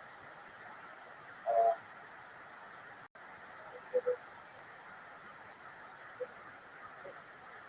yeah, and those. Oh, and there was wait, wait. There's like a. If you watch that movie, there's like a dead munchkin.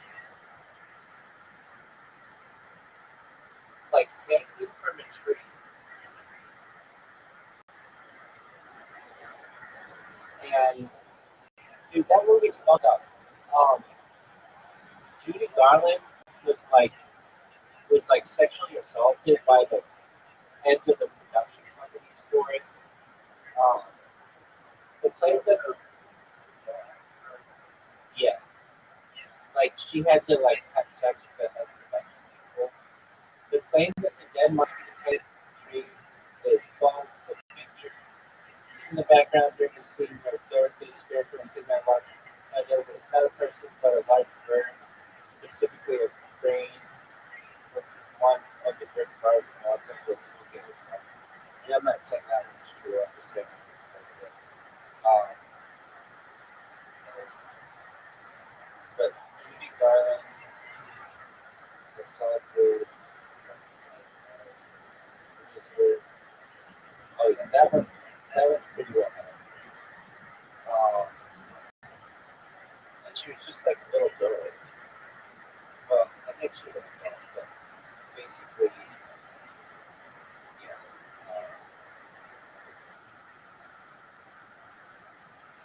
Okay, so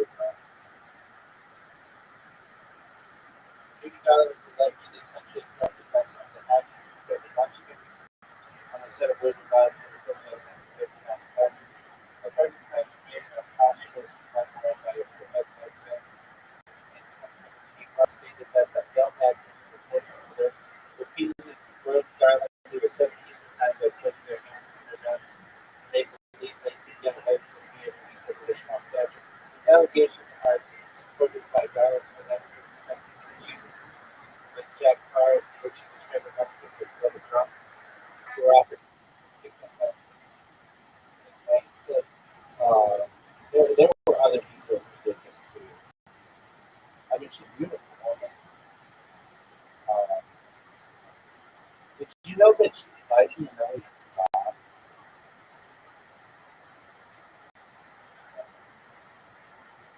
Yeah, God. Uh, she was. Yeah, it was a true uh, museum in Grand Minnesota. They she had a pair of her uh, shoes there. Those slippers and they got stuck up. And people are obsessed with them. Yeah. Uh,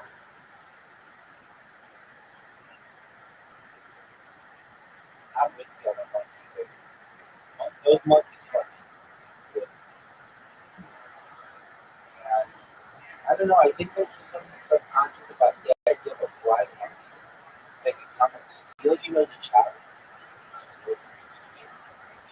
What else? Uh, right. And uh, it, there's something to that story. That it was based on my. It's like based on the Philippines. Let me just hold it up really quick. And then.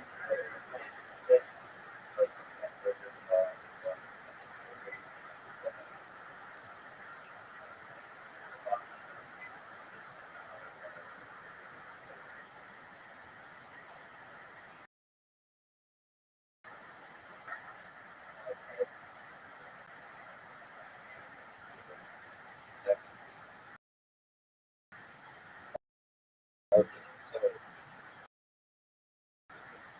Wizard of Oz, the story,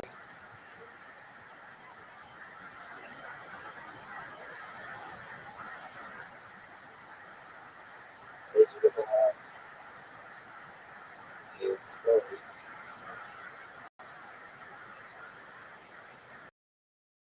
It's interpreted by political category, reflecting debates over the gold standard analysis and assertion. The, according to the theory, the yellow brick road symbolizes the gold standard of politics and certain kinds of political law. Many believe that economic liberation to economic religious countries the farmer the ever building the nation's capital, which is the nation's feedback for the country. The story's character referencing the representative of different groups, yada yada yada. The magic substance which occurred in the marriage with each similar interpretation.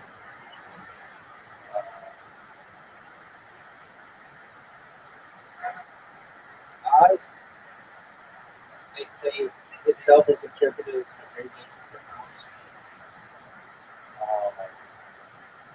I mean, at least in Hebrew, Oz means power. I pick up. Hit it. Take care, my friend. Sweet dreams. Excellent.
Rothschild.